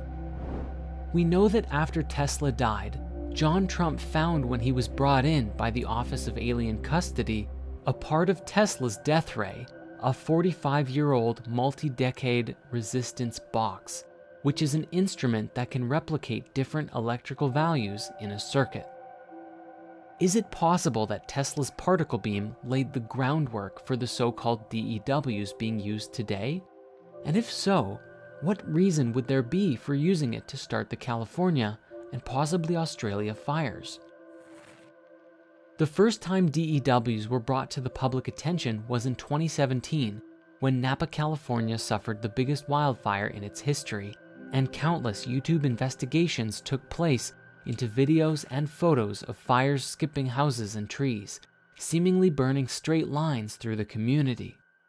The next year, 2 separate California fires began on November 8th of 2018, the Camp Fire and the Woolsey Fire, and once again, people began to notice some pictures and video captured that seemed to show evidence of energy beams from the heavens assaulting the Golden State.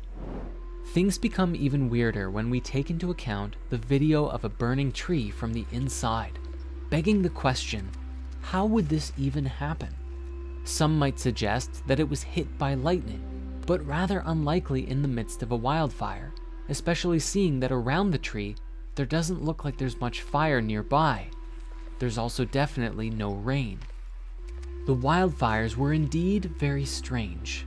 Consider the images of cars melting on the road near intact wildlife, houses burned to ash besides their unharmed neighbors, and other oddities. While of course, some people might have set their houses on fire amidst the chaos to cash in on their insurance, there's enough evidence here to suggest there's more at play than just that. But the most incriminating evidence for the use of DEWs is this satellite data collected on the scene. This video was released only on September 8th, 2020, showing that DEWs are a significant likelihood for explaining the origins of these devastating wildfires. So, if it's true that wildfires are being started with DEWs, then who is behind it? Why are they doing it? Is it the Chinese or the Russians trying to covertly attack the US? Is it the government themselves trying to clear land or cause panic and poverty to breed dependence in its population? Many theorists suggest that the fires both in California and Australia happen to be along the paths that long proposed high-speed rail networks would be built, and that the military testing may very well be performed in a location that would clear space of cheap land for the government to use at the same time. Interestingly, an update from the US Department of Defense themselves as recently as September 16th seemingly confirmed the presence of, or at least research into DEWs, saying that new technologies are fundamentally changing the character of war, and the 2 Air Force services are leading that charge. China and Russia seek to erode our long-standing dominance in air power through long-range fires, anti-access/aerial denial systems, and other asymmetric capabilities designed to counter our strengths.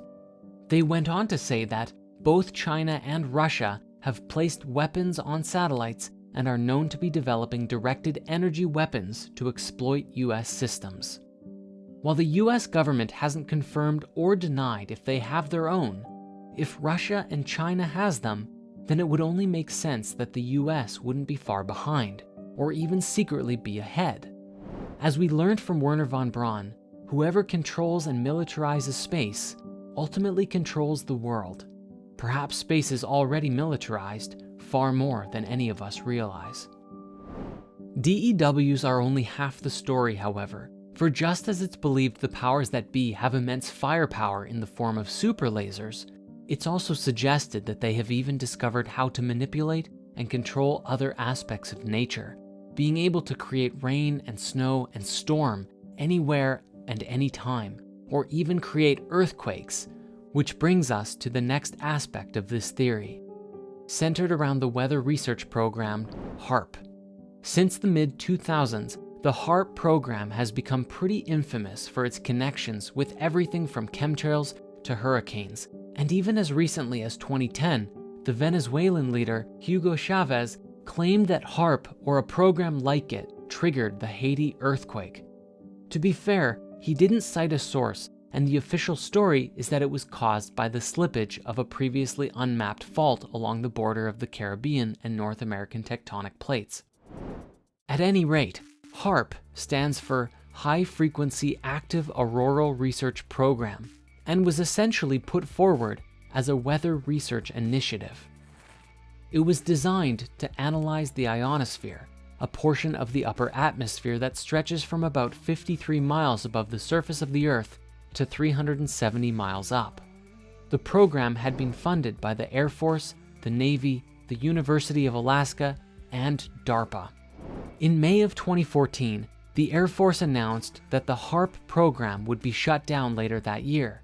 But while experiments ended in the summer of 2014, the complete shutdown and dismantling of the facility was postponed until at least May of 2015. Nowadays, however, the facility and equipment are controlled by the University of Alaska Fairbanks, who hire it out to independent researchers. The official research was mostly weather-based, as you might have guessed, but the US military was also interested in the ionosphere because it plays a role in transmitting radio signals.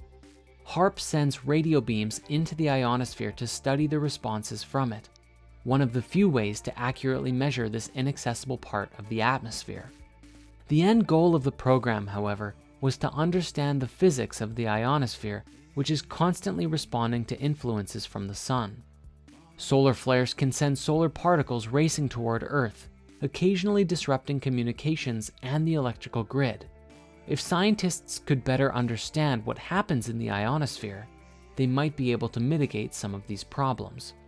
Naturally, any notion of scientists messing with frequency signals and solar flares is a hotbed for alternative theories regarding weather manipulation, though. Mitchell Chosudovsky has argued that recent evidence suggests that HAARP is fully operational and has the capability of triggering floods, hurricanes, droughts, and earthquakes. While a lot of the theories surrounding HAARP are just conjecture, some sources have argued that during the Obama administration, it was used to cause Hurricane Sandy, and throughout its years of operation, it has arguably been responsible for thunderstorms in Iran, Pakistan, Haiti, Turkey, Greece, and the Philippines, and even causing major power outages, the downing of TWA Flight 800, Gulf War Syndrome, and chronic fatigue syndrome. And on a more benevolent note, it was also responsible for the creation of the first artificially produced aurora in 2005. Interestingly, the program cost more than $290 million to build, with much of the budget being earmarked by the late Senator Ted Stevens, who had great influence over the US defense budget during his time in Congress. When looking into the whole thing though, two names that almost always come up are that of Nick Begich and his son Mark. Nick was an Alaskan politician who disappeared mysteriously in a plane crash in 1972, and over the years, his son became obsessed with uncovering mysteries. In his self-published book on HAARP, Mark claimed that a Russia military journal warned that blasting the ionosphere would trigger a cascade of electrons that could flip Earth's magnetic poles. While it may sound like a good science fiction novel, it's no secret that the Alaska State Legislature and the European Parliament held hearings about HAARP and did in fact get into disputes over concerns about what effects it could have on the environment. Further, the military's response only worried theorists more. When program managers swore that the facility would never be used for military functions, Mark went on to find military reports touting satellite binding research plans, along with then Secretary of Defense William Cohen's suggestion that electromagnetic waves could alter the climate and control earthquakes and volcanoes remotely. Numerous theories have also suggested that HAARP is responsible for a mysterious hum heard all around the world, along with the targeted individuals phenomenon using frequency targeting for certain individuals. Naturally, since the facility has officially been shut down, allegations argue that such actions and cases of advanced technology are the work of the deep state, which brings us to the next part of this theory. The Philadelphia experiment is probably one of the most famous advanced technology theories out there today, and it goes something like this. It was the summer of 1943, 2 years into the United States' involvement in World War II. A bloody sea battle was raging between American destroyers and the famed U-boat submarines of the Nazis. In the Philadelphia Naval Shipyard, a newly commissioned destroyer called the USS Eldridge was being equipped with several large generators as part of a top-secret mission to win the Battle of the Atlantic once and for all. Supposedly, however, these new generators weren't just for extra engine speed. Following the theoretical aspects of Project Rainbow, they were designed to power a new kind of magnetic field that would make the warship invisible to enemy radar. According to the theory, with the full crew on board, once the generators were switched on, witnesses described an eerie green glow surrounding the hull of the ship. Then, almost instantaneously, the Eldridge disappeared, not even visible to radar, entirely gone, vanished into thin air. According to supposed classified military reports, when the ship returned, members of the crew suffered terrible burns and disorientation, along with a few crew members being found partially embedded in the steel hull of the ship.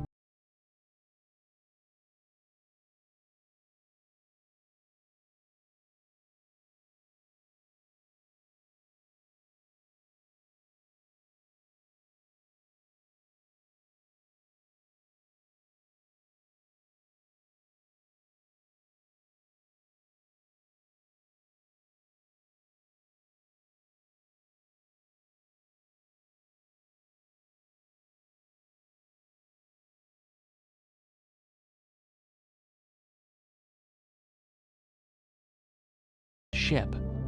Despite the effects on the crew, however, some theorists put forth that the experiment was repeated on October 28, 1943. This time, the Eldridge not only became invisible, but it disappeared from the area in a flash of blue light and reappeared in Norfolk, Virginia, over 200 miles away. It's said that the Eldridge sat for some time in view of men aboard the SS Andrew Furuseth, whereupon the ship vanished again and reappeared in Philadelphia at the site it had originally occupied. And what's more, it had somehow traveled 10 minutes back in time. To understand if there is any truth to this conspiracy event, however, we need to look at the people who first brought it to light. In general, almost everything we know about the Philadelphia experiment comes from two main people. In 1955, UFOologist, astronomer, and researcher Morris Jessup had just published his book on the case for UFOs in the government when he got 2 letters from a man named Carlos Miguel Allende, who claimed to have witnessed the events of the experiment, claiming that not only had the ship been rendered invisible, but that they had actually shifted dimensions. Jessup thought Allende was a wacko, since he claimed to have been taught by Albert Einstein himself. In the letters, Allende explained how the US military used Einstein's revelations to conduct the experiment, but after that, no other witnesses from the crew of the Eldridge or nearby ships came forward for 13 years or so. After trying to figure out if Allende's claims had any truth to them, Jessup was frustrated and ready to drop the investigation entirely when he was contacted by 2 officers from the Navy Office of Naval Research, or the ONR, in 1957, saying that they had received a copy of Jessup's book annotated by handwritten notes claiming advanced knowledge of physics that linked extraterrestrial technology to breakthroughs in unified field theory. Jessup took a look and immediately recognized Allende's handwriting, after which the ONR actually published over 127 copies with the annotations included. Eventually, this idea became so popular in fringe theories that it was turned into a feature film in 1984. For years, Allende had claimed to be the sole witness of the experiment, claiming to have been stationed on the SS Furuseth. After the release of the film, however, a man named Al Bielek came forward claiming to have personally taken part in the experiment, and said that he had been brainwashed to forget. It was only after seeing the movie in 1984 did his repressed memories come flooding back. But our story doesn't end there. for the events of the Montauk Air Force Base supposedly continued where the Philadelphia experiment left off. Following the theories put forward by Preston Nichols and Peter Moon, sometime in the late 1950s, secret researchers from the original Philadelphia project began to conduct research into manipulating the electromagnetic fields for military use, simultaneously looking into its effects on human psychology and behavior, and perhaps even going deeper into understanding the mysterious dimensional shift that supposedly took place. A report was supposedly prepared and presented to the United States Congress, which was strongly rejected for being way too dangerous and inhumane. So instead, the researchers made direct contact with the Department of Defense, promising a powerful new weapon that could drive an enemy insane, inducing symptoms of schizophrenia at the touch of a button. Without mainstream approval, the project would have to be top secret and black funded. According to the theory, the Department of Defense approved, and Project Phoenix was born. Supposedly, equipment was moved to Camp Hero at the Montauk base in the mid to late 1960s and installed in an underground bunker beneath the base so that they could take advantage of the satellite dish without drawing public attention. According to conspiracy theorists, to mask the nature of the project, the site was closed in 1969 and donated as a wildlife refuge park. Yet, even the government maintains that Camp Hero remained in operation well into the 1980s. This is where the theory starts to get pretty dark, as numerous people have pointed out atrocities that were supposedly committed. Supposedly, homeless people were abducted and subjected to huge amounts of electromagnetic radiation, with few surviving. People allegedly had their psychic abilities enhanced to the point where they could materialize objects out of thin air, but at the cost of their emotional and mental stability. Mind control experiments were conducted, runaway boys were supposedly abducted and brought out to the base where they underwent excruciating periods of both physical and mental torture in order to break their minds, after which their minds were reprogrammed. And of course, research into time travel and dimensional doorways were happening constantly. Could this also be the roots of the legendary Montauk Monster, a strange creature that washed up on shore near Montauk in 2008? Some believe that this may have even been a higher dimensional creature which was brought into our reality during the experiments. After the experiments were completed, depending on which theory you read, the facility was closed for good or destroyed, and all the staff were brainwashed, shot, or sworn to absolute secrecy, with all records also destroyed. According to some theories, though, research continues at the site to this day with enhanced security. One of the most popular tellings of the Montauk experiments is with the Netflix series Stranger Things, of which the original title was actually going to be Montauk. Now, if time or dimensional travel is involved, then it may be possible that humanity has existed in multiple realities or timelines, and that even one instance of time travel may result in millions of people shifting into another time stream in the multiverse, where things are ever so slightly different than they were before. The Mandela effect is a widespread phenomenon where people in mass remember certain things differently than they are today. Officially, the phenomenon is categorized as a case of false memory in mainstream circles, but the name was coined after Nelson Mandela, the former president of South Africa, who was reported to have died in 2013. The problem is, countless people all over the world, including Fiona Broome, who came up with the term, distinctly remember him dying in prison in the 1980s. Another weird example is Neil Armstrong. Strangely, despite his importance, people had no recollection of his death. Many fans apparently forgot or didn't notice the news of his passing in August of 2012. One of the more studied prominent examples, though, comes from a 2010 study that examined people familiar with the clock at Bologna Centrale railway station, which was damaged in the bombing in August 1980. In the study, 92% of respondents falsely remembered the clock had remained stopped since the bombing, when, in fact, the clock was repaired shortly after the attack. Other very well-known Mandela effects include the title of the cartoon Looney Tunes actually being spelled Tunes rather than Toons. Curious George actually never having a tail. Febreze only being spelled with one E. Forrest Gump saying his famous phrase in the past tense, stating that life was like a box of chocolates. Pikachu having a black mark on his tail, but today he doesn't. Berenstain Bears actually spelt Berenstain Bears. And even some cases of people thinking there were 51 or 52 states in the US rather than 50, although that last one might be just an indictment of the American education system. Some New Age proponents of this do argue that such large-scale false memories is evidence of dimension hopping or shifting to an alternative or parallel reality where things are similar but ever so slightly different.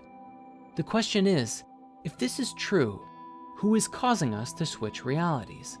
Is it simply accidental, or is someone deliberately manifesting a collective reality that we're all complicit in? If the secret government did indeed perform time travel experiments and shifted our realities even just a bit, what else might have been changed in our past, present, or future? You see, if the powers that be actually have control of this reality, then nothing is off limits. Time and space could be bent to the will of anyone who had the power or technology to do so. In that case, the question is, who is ultimately driving the ship of the paradigms in which we exist? Do we have any say at all in our future? Who has the keys to ultimate power? The mysteries are about to be revealed. For decades, a mystery in the skies has captivated and deeply concerned people across the world. Chemtrails, the long white streaks left behind by high-flying airplanes, have sparked fierce debates among scientists, researchers, and skeptics alike. To some, these trails are thought of as harmless condensation trails, contrails, formed when water vapor in jet exhaust freezes at high altitudes. But this simply cannot be true, because contrails dissipate very quickly, while chemtrails linger for hours and hours, indicating that there's something else being dispersed. Thus, many have come to see them as something far more calculated and sinister, deliberate chemical dispersals aimed at achieving specific, hidden agendas.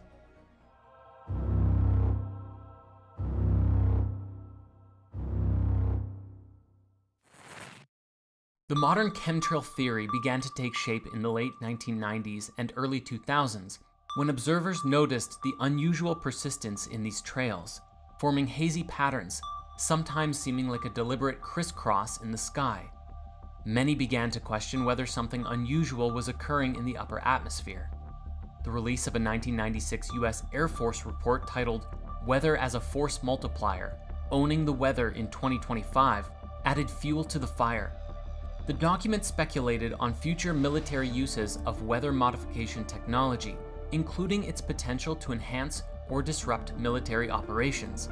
Around the same time, growing attention was being paid to the HAARP research facility in Alaska, a high-frequency ionosphere research program suspected by some to be part of secret experiments involving weather control, electromagnetic manipulation, and even mind control.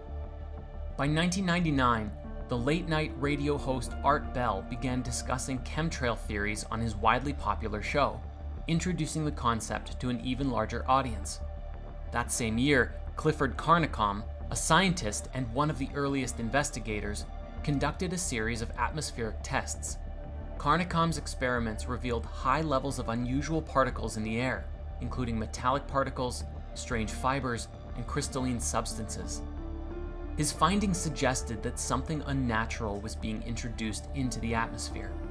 These discoveries became the foundation of the chemtrail theory, and the term chemtrails was born. Carnicom's subsequent documentary, Aerosol Crimes, released in 2005, presented evidence of atmospheric manipulation and inspired a new wave of researchers to join the investigation. Over the years, chemtrail researchers have identified a wide range of suspected motives for these operations, each more unsettling than the last. One of the most commonly proposed explanations is weather modification. Geoengineering techniques such as cloud seeding, which involves spraying silver iodide to induce rainfall, are well documented and widely used. Chemtrail theorists suggest these techniques may have been taken to extreme levels, with the military or private organizations attempting to manipulate global weather patterns. This could include attempts to reduce the effects of climate change, creating artificial droughts or storms, or using the weather as a weapon in covert warfare. The role of HAARP is often tied to these theories, with some claiming it enhances the atmospheric effects of chemtrails, allowing precise control over weather systems or disrupting enemy nations' agriculture and infrastructure. Other theories propose that chemtrails are being used for psychological or biological manipulation. Some believe that chemicals dispersed through chemtrails suppress human consciousness, keeping people docile, compliant, and disconnected from their spiritual potential. Others suggest that these chemicals are linked to health issues such as respiratory illnesses, autoimmune diseases, and even conditions like Morgellons syndrome, a rare and controversial skin disorder. While mainstream science has not verified these claims, the persistence of these theories raise questions about the long-term effects of airborne particulates on human health. Further, the presence of metallic particles, such as aluminum and barium in the atmosphere, as suggested by independent studies, has led some to speculate that these chemicals could interact with electromagnetic fields to alter human behavior or even target specific populations. Theorists claim that these particles are deliberately introduced to conduct experiments on mass populations without their consent. The more elaborate theories argue that chemtrails are designed to fulfill multiple agendas simultaneously. These include controlling food populations by altering soil chemistry to favor genetically modified crops, manipulating global populations by reducing fertility rates, and even preparing the atmosphere for advanced holographic or electromagnetic technologies.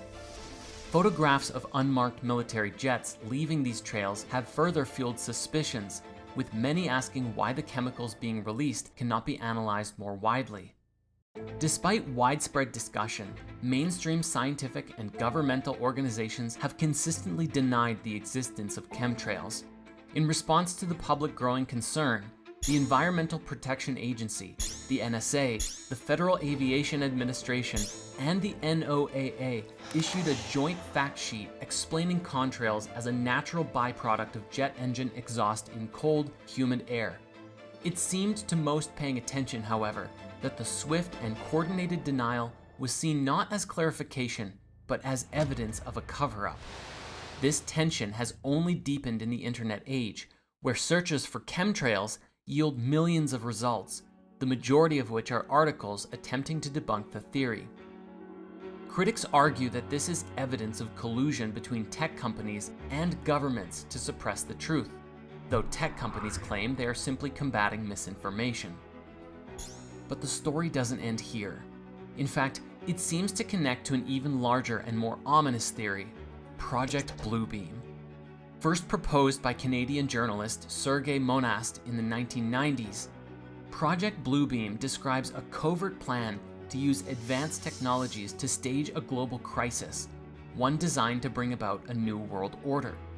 According to Monast, the plan involves 4 stages, each more elaborate than the last.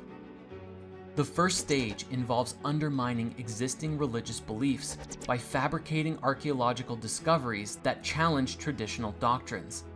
Ancient artifacts or texts could be discovered and used to suggest that widely accepted religious histories are false, shaking faiths and preparing humanity for the next step, the introduction of a new universal religion. The second stage involves the use of holographic technology to project images of religious figures or deities into the skies over different regions of the world. These projections would communicate messages to their followers, appearing as the fulfillment of prophecies or divine interventions. Christians might see Jesus, Muslims might see Muhammad, and Hindus might see Krishna, but eventually, all these figures would converge into a single universal deity who claims to unify all faiths under one new religion. The third stage employs electromagnetic wave technology to simulate telepathic communication. Monast claimed that technologies capable of transmitting audio directly into people's minds, so-called voice-to-skull systems, would be used to implant thoughts and commands, creating the illusion of divine communication. The final stage is the most dramatic, the staging of a massive global false flag event. This could take the form of an extraterrestrial invasion, a staged apocalypse, or a divine reckoning. The goal is to create fear and disorientation so intense that humanity willingly submits to a one-world government as the only solution to survival. Chemtrails, some theorists argue, play a critical role in this stage by preparing the atmosphere for large-scale holographic projections or dispersing chemicals that alter human perception, making the illusion more convincing. The whole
would ensure compliance, as fabricated crises provide justification for authoritarian control. Now, some might consider, besides the darker aspects of this agenda, that this plan would have many benefits. Imagine being able to travel anywhere in the world without need of a passport, to have the whole world working with unified systems, no more war between nations, and never needing to convert money to different currencies. But if all of this was done by a nefarious secret government, then could it really be a good thing? Critics of Project Bluebeam and chemtrail theories argue that they lack evidence and rely on speculation and paranoia. However, for those who believe, these theories represent a warning about the dangers of unchecked technological power and the erosion of personal freedoms. They raise questions about what might be hidden in plain sight and challenge us to stay vigilant in a world where truth is increasingly difficult to discern. Ultimately, it's up to each of us to be strong within our hearts and stand true to the truth, no matter what befalls our species in the future. As always, time will tell. The skies above may hold secrets we are only beginning to uncover. Whether or not these theories are true, they force us to confront the complexities of technology, governance, and the future of human freedom.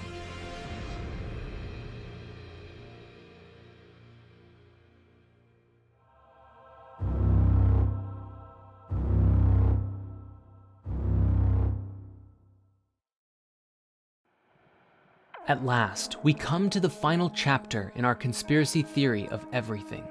The point in which everything comes together, all of the aspects of our theory weaving into a new fabric of reality, if only we choose to see and interact with it. You see, every conspiracy theory we've discussed so far is nothing more than a reflection of something greater, the holographic demiurge. We began our journey with the demiurge, and now we must return to it, to shatter the old paradigm. We must recognize that the demiurge is not just something that is imposed upon us, this false reality just like the Matrix, but it is a state of consciousness within us.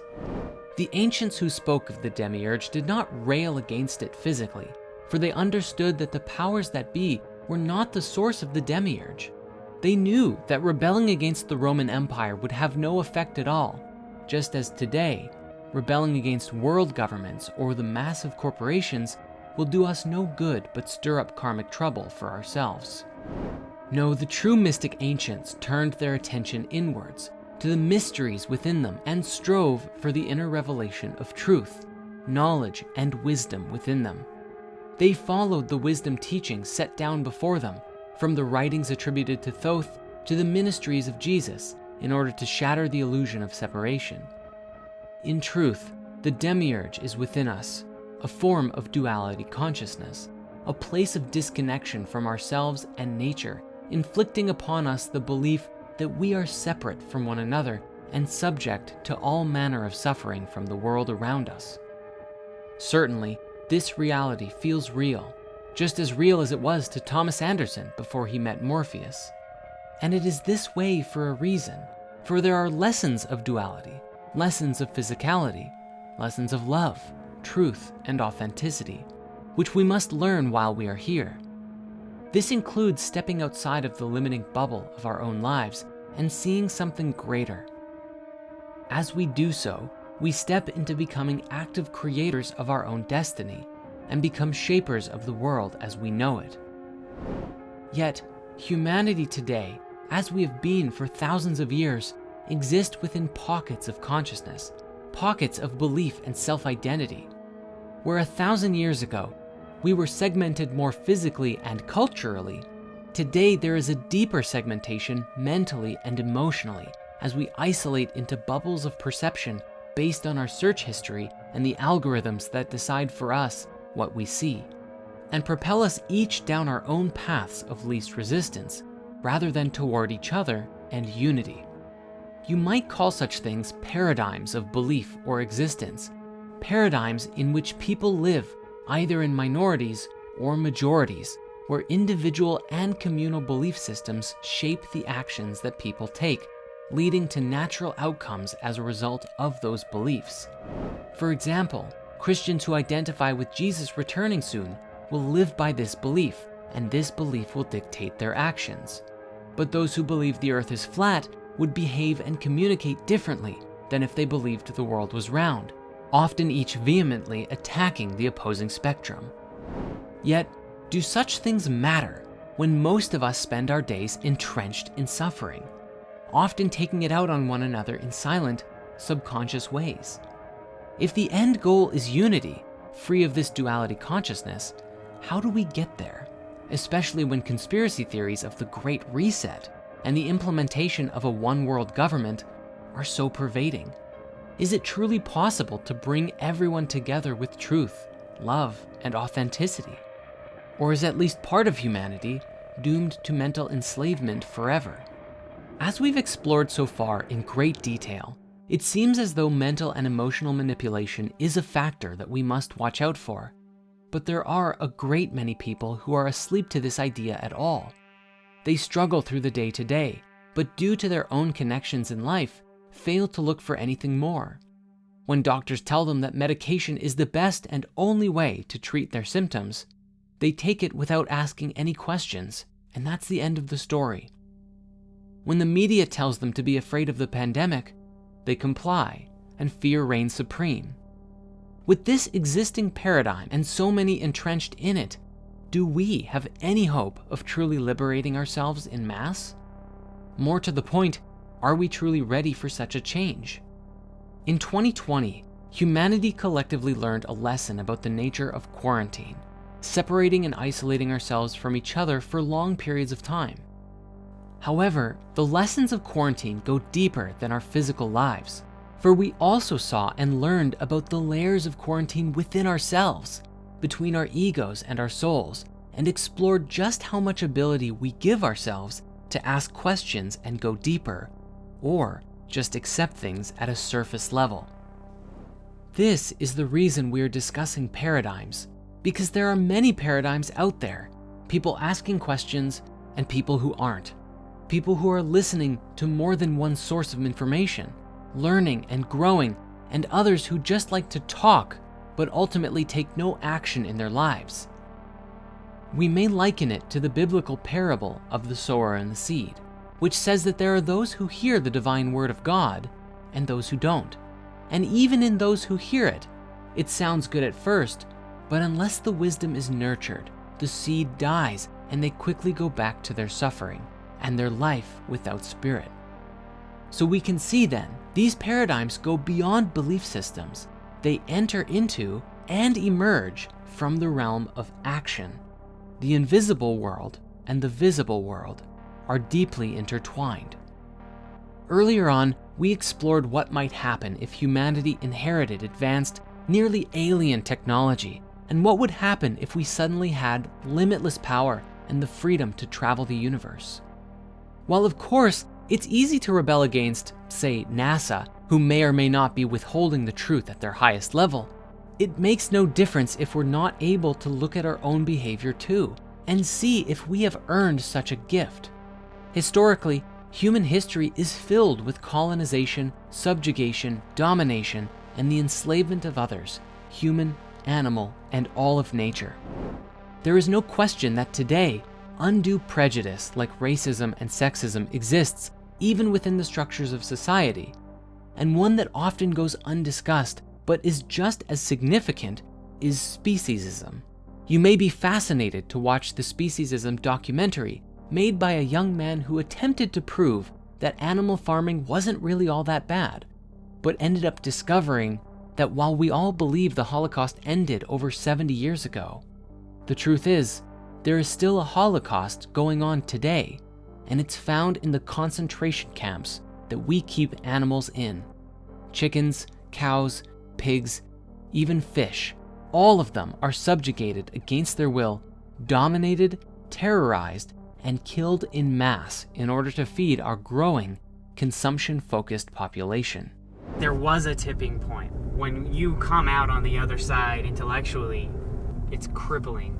You're immediately confronted with a Holocaust that is occurring everywhere at all times. And everybody you know, your loved ones and people you hate, everywhere, they're all participating in it. It's a laughable subject when you bring it up.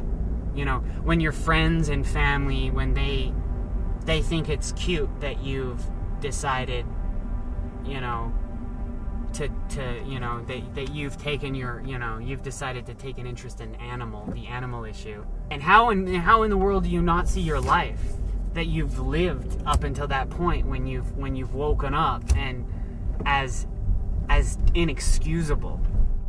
Of course, the moment this conversation emerges, watch as some people with certain paradigms of belief will instantly rail against it, for it is assumed immediately that this message is simply some sort of political or pretentious advocacy for veganism.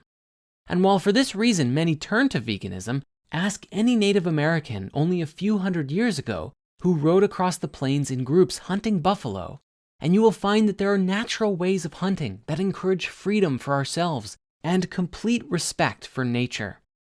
In the paradigm of those native people, they were a part of the spirit of the land as much as the animals were.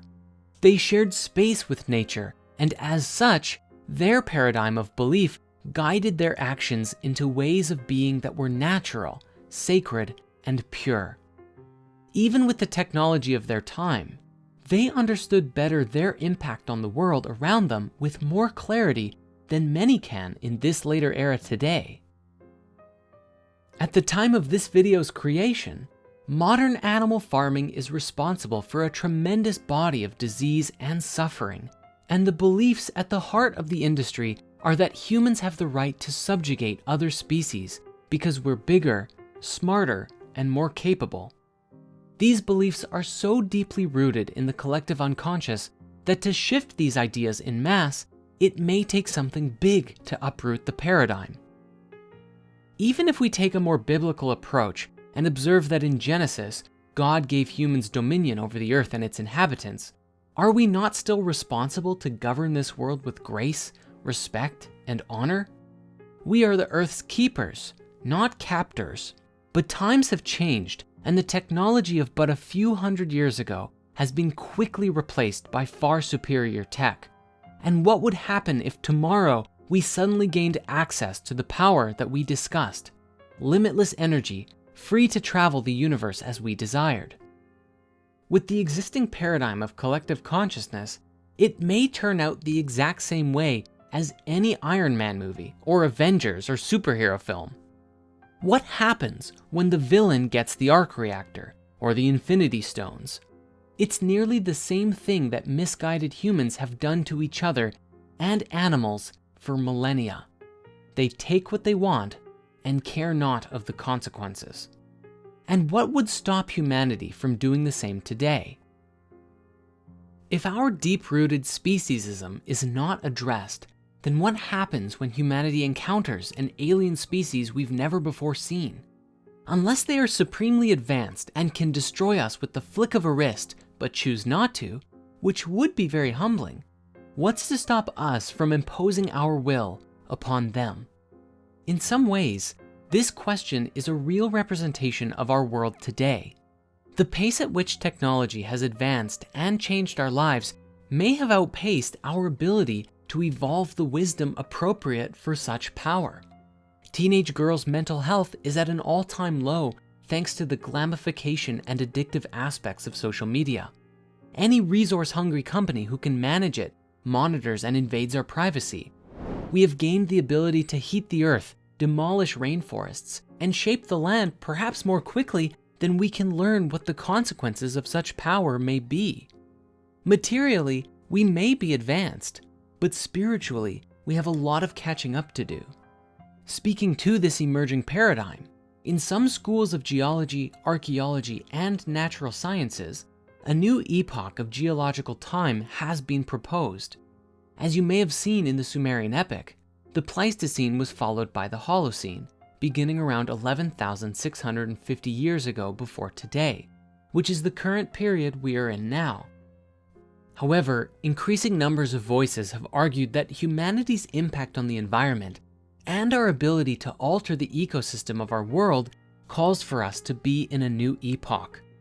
This is known as the Anthropocene debate and argues that the natural world has become so affected by humans that it warrants a redefinition of our place in time.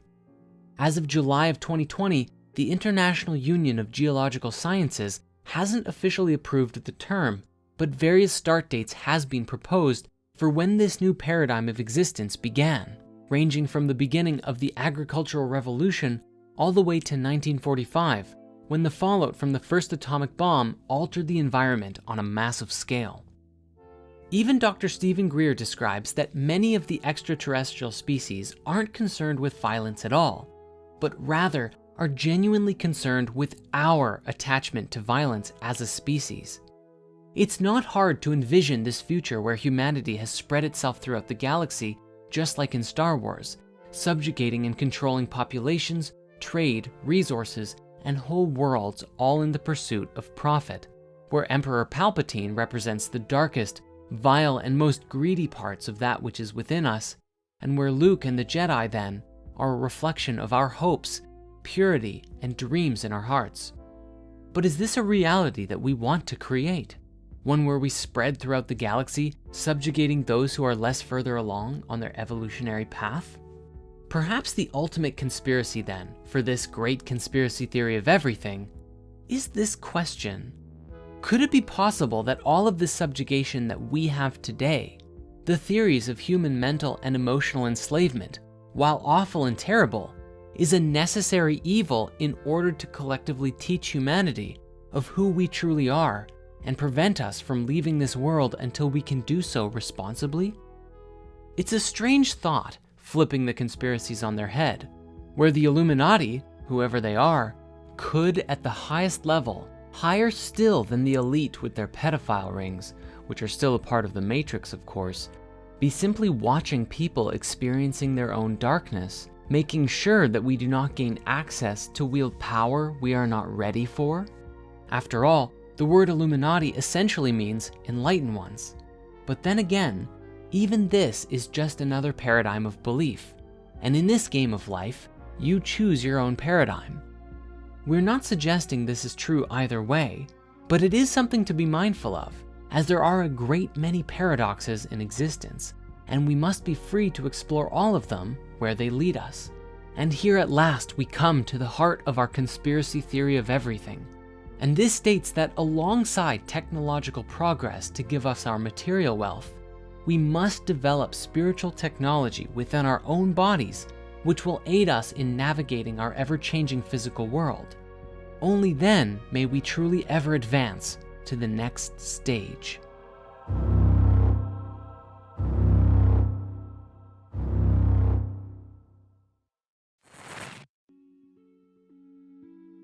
Our liberation and transcendence truly happens through revelation.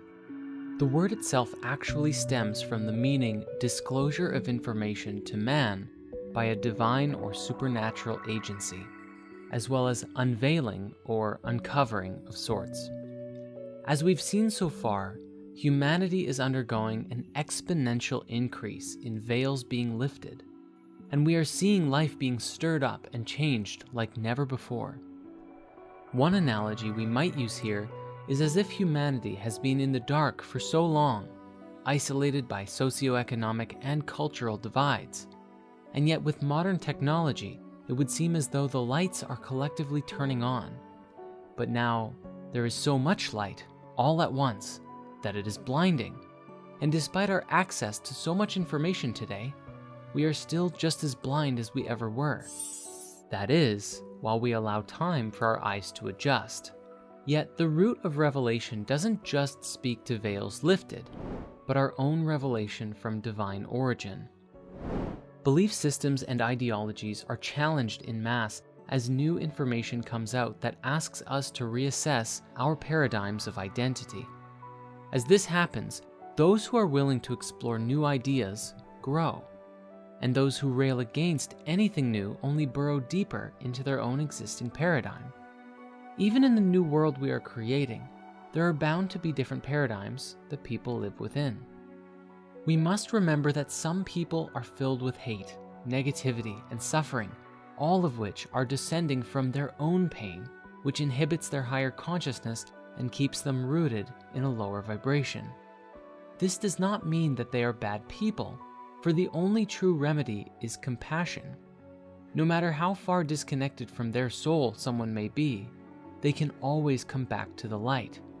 However, the only way for this to take place is if they genuinely want to, for unless someone seeks their own salvation, they will never end up finding it. Thus, it doesn't matter if someone spends their time living in a VR reality for years, abuses their bodies, or even in some future reality travels throughout the universe.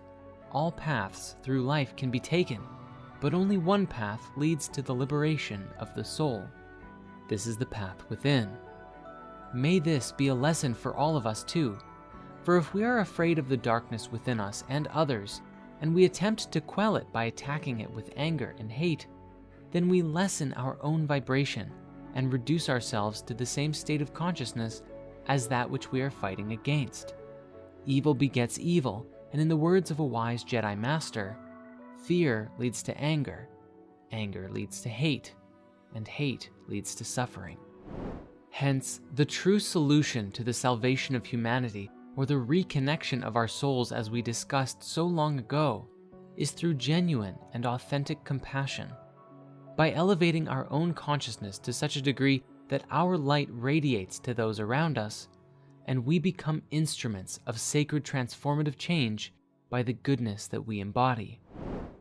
And while this may sound to some like spiritual woo, the discoveries around this today have the power to radically change everything we think we know about both science and religion. These discoveries speak to a deeper, basic, and more intrinsic understanding about the nature of who we are and our place in the cosmos, as well as the abilities that we have and may inherit. Speaking to the nature of consciousness itself, these discoveries are so paradigm-shattering that life on Earth as we know it will never be the same once the knowledge becomes commonplace among the people of the Earth. That is, if it's ever allowed to get there. For a long time, our perception of spirituality has been governed by the religions of the world, and our perception of the universe and the nature of life has been governed by science. Movies like Zeitgeist outline and identify ways in which the religious institutions have monopolized people in a myriad of ways, while others today, such as Dr. Rupert Sheldrake's The Science Delusion, demonstrates how science has been used to shepherd people into a mindset, keeping us locked into a paradigm of physicality and nothing more. Further, these two voices of science and religion have been at odds for a very long time, sharply criticizing one another, or otherwise outright refusing to acknowledge each different perspective, or their many merits and wisdoms that they bring forth. Despite this, today new revelations about the nature of consciousness stand to shatter the illusion of separateness, destroy the dogma we've clung to for so long, and give us a foundational blueprint to create a new world for ourselves. Truly, it's how we can create heaven on earth. All that's required is our complete participation. One example of this is found in the work of Dr. Bruce Lipton with The Biology of Belief, which explains with profound scientific logic that our beliefs and self-identity are a product of our environment, and that as we think it, so shall we become. His work describes that if we spend our lives believing that my family had a hereditary disease, so I'll get it too, you are consciously and subconsciously programming your body with signals that will facilitate you creating that outcome. And of course, this belief and others can come from our parents and family or the environments that we expose ourselves to. When we look at all of our childhood programming together, we find today a mashup of countless different media programs and entertainment, news stories, passed down rhetoric and ideas that we received from friends and others around us. Who we are today was shaped by the world, and while many of the lessons that we received growing up were good and valid, many others were simply long-held beliefs that have been passed down for generations, yet may not hold our highest interest at heart. These beliefs shaped our perspective of the world, and in that, how we behave and act, which leads us to create our destinies. As it would seem, many of the belief systems we hold on to disempower ourselves from being able to live our lives to the fullest. Further, many of the largest industries today are built upon previous paradigms, and so their continued growth means the limiting of this new understanding. For example, we return here to the pharmaceutical industry. If you help someone cure their depression, it's very difficult to justify charging them thousands of dollars a year for a prescription. It is far easier and much more lucrative that their depression or illness will be with them for a very long time. We must understand that the environment has played a very significant role in the creation of our collective reality, even from the moment that we were conceived and all of the experience that we've had since birth. And while birth defects do exist, Bruce's research says that 95% of people have perfectly fine DNA and can change how their genes are expressing themselves if they will it so. For some, this may be easier than it is for others, but it's very empowering research nonetheless. If we can change the signals our bodies are receiving, the thoughts and feelings we tell ourselves and receive from others, the places we live, the music we listen to, the food that we eat, the entertainment we watch, all of these aspects will play a role in reshaping our lives by influencing us from surface to very deep levels. As Bruce's work suggests, it doesn't matter what ails you. If you can address the root cause and provide yourself with a stimulus of a higher vibration, there is nothing that you cannot heal. To add even more weight to the conversation of science and spirituality finding union, as we go back in time to explore the practices of our ancient world, we find the roots of spirituality steeped in mysticism. To many cultures, such as the ancient Egyptians, Greeks, Indians, Native American shamans, and other Aborigine tribes, we find a great body of wisdom concerned with mystical and altered states of consciousness, as well as the use of psychedelic plant medicine. Today, and thanks to some amazing scientific pioneers, such as Dr. Rick Strassman, and even the darker experiments we've explored already concerning psychedelics, these substances are powerful tools that can be used in a myriad of ways. The stories of the Montauk experiment say that people in the labs had their psychic abilities enhanced to the point where they could materialize objects out of thin air, but at the cost of their emotional and mental stability. This further alludes to the theories put forth by psychedelic scientists, who discuss and theorize that there may be other dimensions or realms of existence that seem to exist all around us, which psychedelics give us access to not just to visualize, but interact with, which enhance our own psychic abilities. It is herein we find a powerful surge of revelation that pours through concerning science and religion, for it is not entirely uncommon for a number of beings to visit you during your journeys, including meeting ascended masters such as Thoth, Jesus, or Buddha, magical beings such as elves or dragons, or even aliens of a wide variety of kinds. It's almost as if to suggest that while material science has focused on understanding the workings of the third dimension, religions of the world have more focus around interacting with these higher realms and the beings who inhabit them.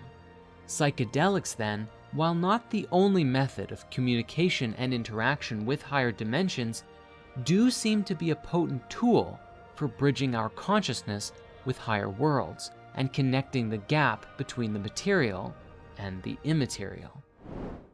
And this is only one of several uses of psychedelics, for just as much as they may expand our sensory awareness outside of us into other planes of existence, so too do they expand our awareness inside of us, bringing to light and visualizing the subconscious and unconscious aspects of ourselves, which may be used in shifting and restructuring our inner frame of being.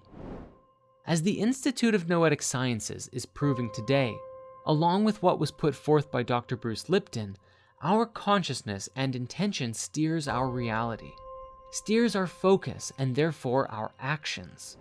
As it relates to sacred ceremonies, treating it as a holy and sacred experience would yield entirely different experiences than treating it as a party drug. And so while deep healing can happen with plant medicine, that doesn't mean that it will happen, and ultimately, it comes down to you. Today, a remarkable number of testimonials have been shared from those who have participated in these plant medicine ceremonies, especially when under the care of a true shaman. These kinds of ceremonies provide a sacred space for purging darkness, revealing profound truth, finding healing and forgiveness, and the merging of the soul. But it's not just ayahuasca, for even psilocybin mushrooms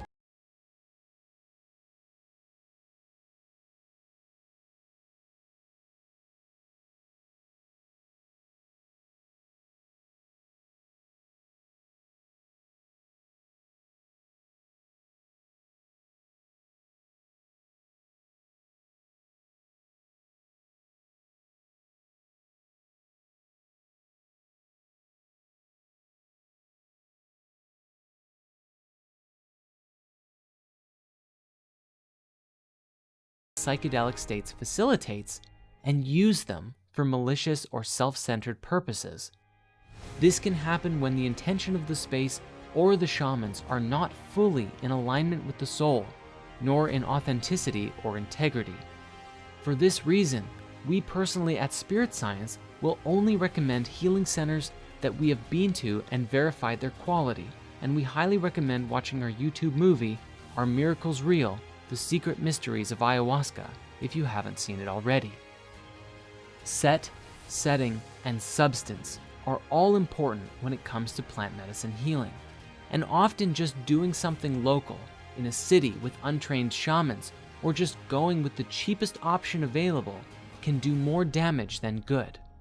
Someone who might truly benefit from a ceremony could all the same have a psychotic breakdown if they have too much in an improper environment or with shamans who are unfit to deal with the depth of psychic energy that is released in the ceremony.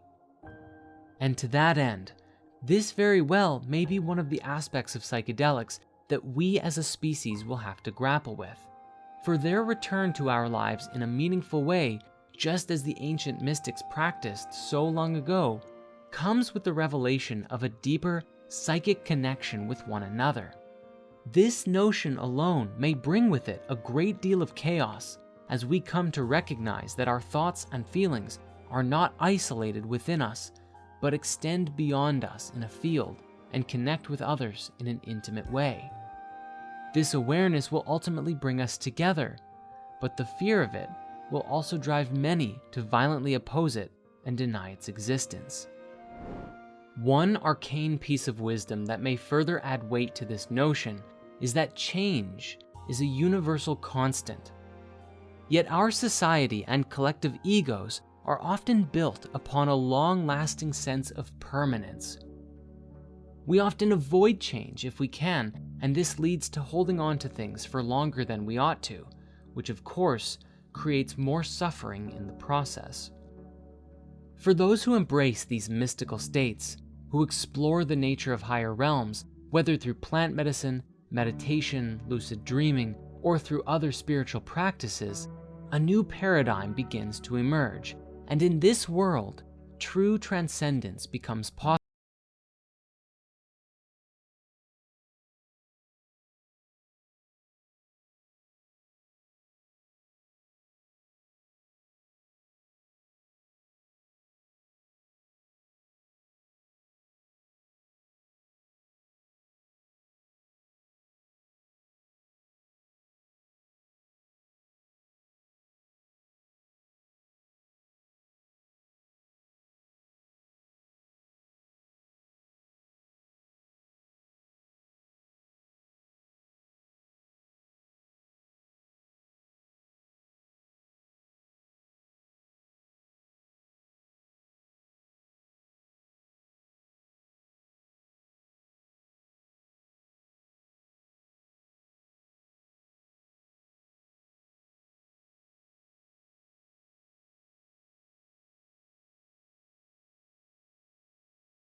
To a higher plane, but we also see it spanning back through Greek, Indian, and even Egyptian mythology, which told stories of beings who transformed into deities through their striving for wisdom.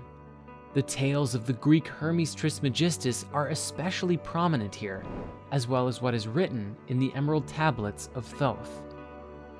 According to what is told of Hermes, he was a man who mastered the 3 parts of the wisdom that makes up the whole universe, and in doing so transformed himself into a god. These 3 parts are as follows: alchemy, the union of matter and energies from one state into another; astrology, the understanding of the cosmic cycles and how time and space bend and flow from state to state around us; and theurgy, the understanding of spiritual practice, including magical rituals and the invocation of the divine powers around and through us to produce lasting change in this world and the next.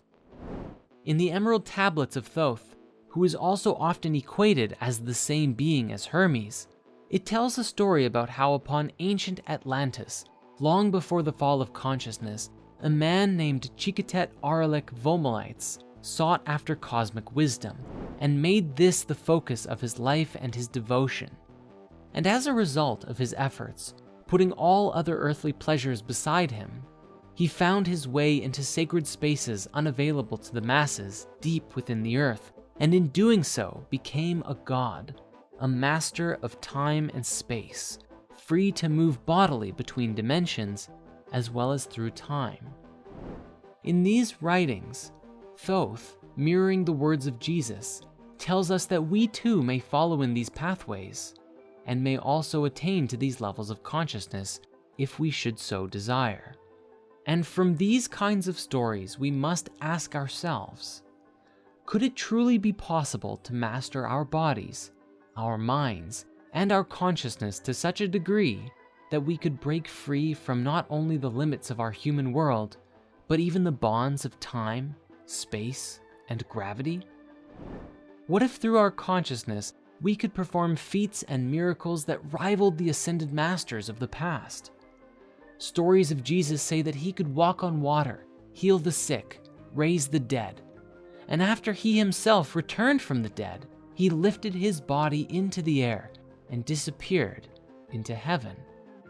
How might we explain this scientifically with our new understanding of consciousness? Perhaps with enough conscious presence within the body, and with a strong enough energetic field or light body, we could begin to learn how to control the forces of nature. In science today, we know them as the strong force, the weak force, the electromagnetic force, and gravity. The strong force binds the atomic nucleus. The weak force controls radioactive decay. The electromagnetic force binds molecules together, and gravity binds bulk matter. Out of these four, gravity is the least understood, having seemingly negligible effects on molecules or atoms due to their mass. Being a curvature in space-time, it isn't like the other forces, as it appears to be one of the fundamental guiding aspects of our reality. The force of gravity is somewhat of an illusion though, as current theories state that matter tells space-time how to curve, and space-time tells matter how to move. Then again, Nikola Tesla fundamentally disagreed that space was curved, and beheld different theories of gravity which are still contested today, since gravity is not well understood. The level of mastery we would require to overcome these forces, however, would be outstanding. Consider, to move your physical body into another dimension, or even through the dimension of time, would require that you have such an incredible amount of conscious presence flowing through each and every atom of your body, and even understand how these forces apply themselves to your body in order to move your form from one state to another without losing limbs, organs, or even just becoming lost in time forever. On one hand, this may be possible with enough technological know-how, yet on the other hand, true transcendent liberation may only come through utilizing our biological technology that we have been given. With spiritual devotion, it is likely that the first aspect we would learn to manipulate would be gravity, giving us the ability to levitate and move our bodies in 3 dimensions through space by understanding and warping it around us. Then, greater levels of mastery will enable us control over the electromagnetic force, meaning our molecules. This may give us power to change how our bodies appear, and potentially even support our body's renewal long past what we would normally consider possible. This may be the secret to physical immortality. After that, we could learn to consciously play with our atoms, which would support us in transforming our bodies and potentially other objects at will. Is this what Thoth described when he said he was free to move through time and space? Or could it be what was said about the ancient Lemurians and how they were able to change their bodies at will? As we master the forces of nature, especially understanding the forces at a subatomic level, we may also enable ourselves to become quantumly entangled through time and space. We may learn how to physically time travel or move into other dimensions of reality. We can travel throughout the universe and search for new planets and other species to connect with. As we explored previously, often stories of profound DMT experiences, people describe arriving in elaborate geometric cities and meeting beings of light. While psychedelics can sometimes give us a glimpse of seeing these worlds temporarily, with a high enough level of mastery over the forces of nature, it may be possible to travel there bodily. What's especially curious about this entire theory, however, is that it seems to depend entirely upon our own belief systems as to whether it becomes possible. And yet, this is self-evident by nearly all of our technological evolution today, and the speed at which we may attain these levels also depends entirely on us. Think about it. If nobody ever had any interest in building a car, or collectively we didn't believe that an automobile was even possible, then we would all still be riding horses right now. There was a time in mass when nobody believed it would be possible to ever set foot on the moon, until enough stories, like the writings of Jules Verne, inspired enough imaginations, and suddenly this once impossibility became a collective dream, and then transformed into an actual ambition. But had those books never been written, and the dreams never believed or considered, we certainly wouldn't have rockets going up and down into the atmosphere on a regular basis. Therefore, this process of ascension may take no time at all, or it may take thousands of years for us to attain this level of mastery. It really depends on us and our desire to reach into this kind of higher reality. For many, this future feels out of reach without significant help, as nearly all of us are lost to some degree within the demiurge, doing our best within the circumstances that have befallen us in life, and the amount of healing work and spiritual discipline that is required to be done is tremendous.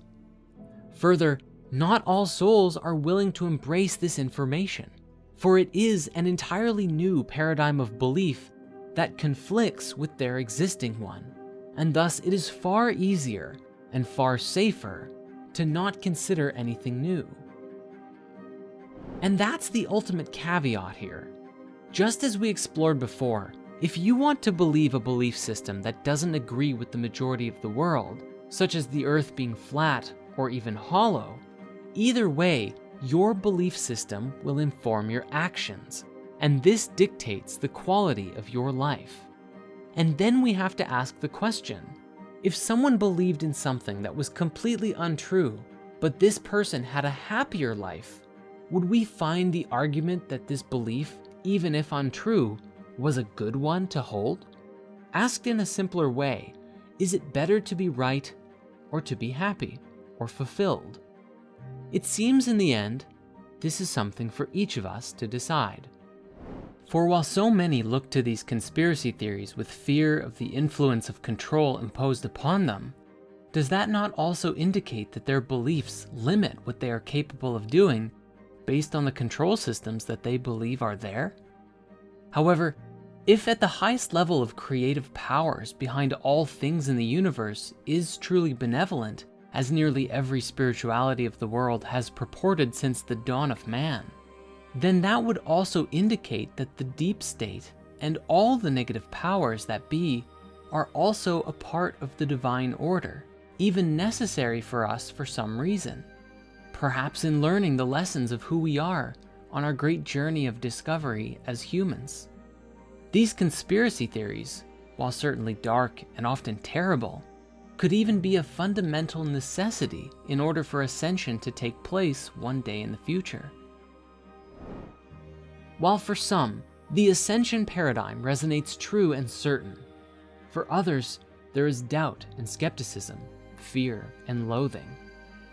And certainly, it is for each of us to find our own truth and to embrace all that life has to offer with open hearts and minds. What happens if you embrace the ascension path, but at the end of your life, you still cannot fly? Does that make you wrong? Or does that simply mean that you have more work to do on your soul path before you can get there? We may also be reminded of the legendary 4-minute mile, in which for as long as history can tell, humanity believed it was impossible to run a mile in only 4 minutes. That is, until 1954, when Roger Bannister completed the run in 3 minutes and 59 seconds. Then, like explosions going off around the world, the 4-minute mile was broken again and again and again. As the belief system that it was impossible was shattered, suddenly a new paradigm was entered, and now running 4-minute miles are commonplace. What this shows us, it would only take one person publicly demonstrating that they can levitate their body, revealing this gift to the world, that would trigger the ultimate of revelations, tremendous chaos most likely, as belief systems and paradigms shifted all over the world, and we begin to emerge into a new, ascended reality. Then again, as we've seen time and time again, there are countless ways in which ideas like this are covered up, laughed at, insulted, or avoided altogether. As we've seen, the mainstream world likes to focus on specific things at specific times and facilitate micro and mass action through everything from fear to censorship. If there's one thing we've learned from this whole conspiracy theory of everything, is that this information is out there, but it's also not the most important thing to most people. But as long as the mainstream dictates the global conversation, and spirituality is hidden and veiled within entertainment as pure fiction, then perhaps these future transcendent realities will always be just out of our reach, as it's up to each of us to make personal decisions that steer us towards what we want, and realize that on the path up the mountain of transcendence lies an ever-increasing mountain of traps. The demiurge is very tricky, and it won't let go unless you shine your light bright enough to free yourself from the veil of the night. For the nature of the demiurge is to steer us further into the illusions, and it's our journey to work our way out. But hey, all of this, it's just a theory, a conspiracy theory of everything. And you know what? The truth is, this is one of our goals that we hold for ourselves within our very own mystery school, which was established to help facilitate the evolution of consciousness for those who truly want to do the work and go the distance. Each and every day, this growing community is actively discussing and working towards this kind of goal, but understanding that to get there, we must heal our inner wounds, balance our energies, and take leaps and bounds forward into embodying the highest expression of our souls. And so, if this message rings true for you, and you want to join us in this adventure, this work, please use the link below to come and experience Spirit Mysteries, and together may we transcend here into the light.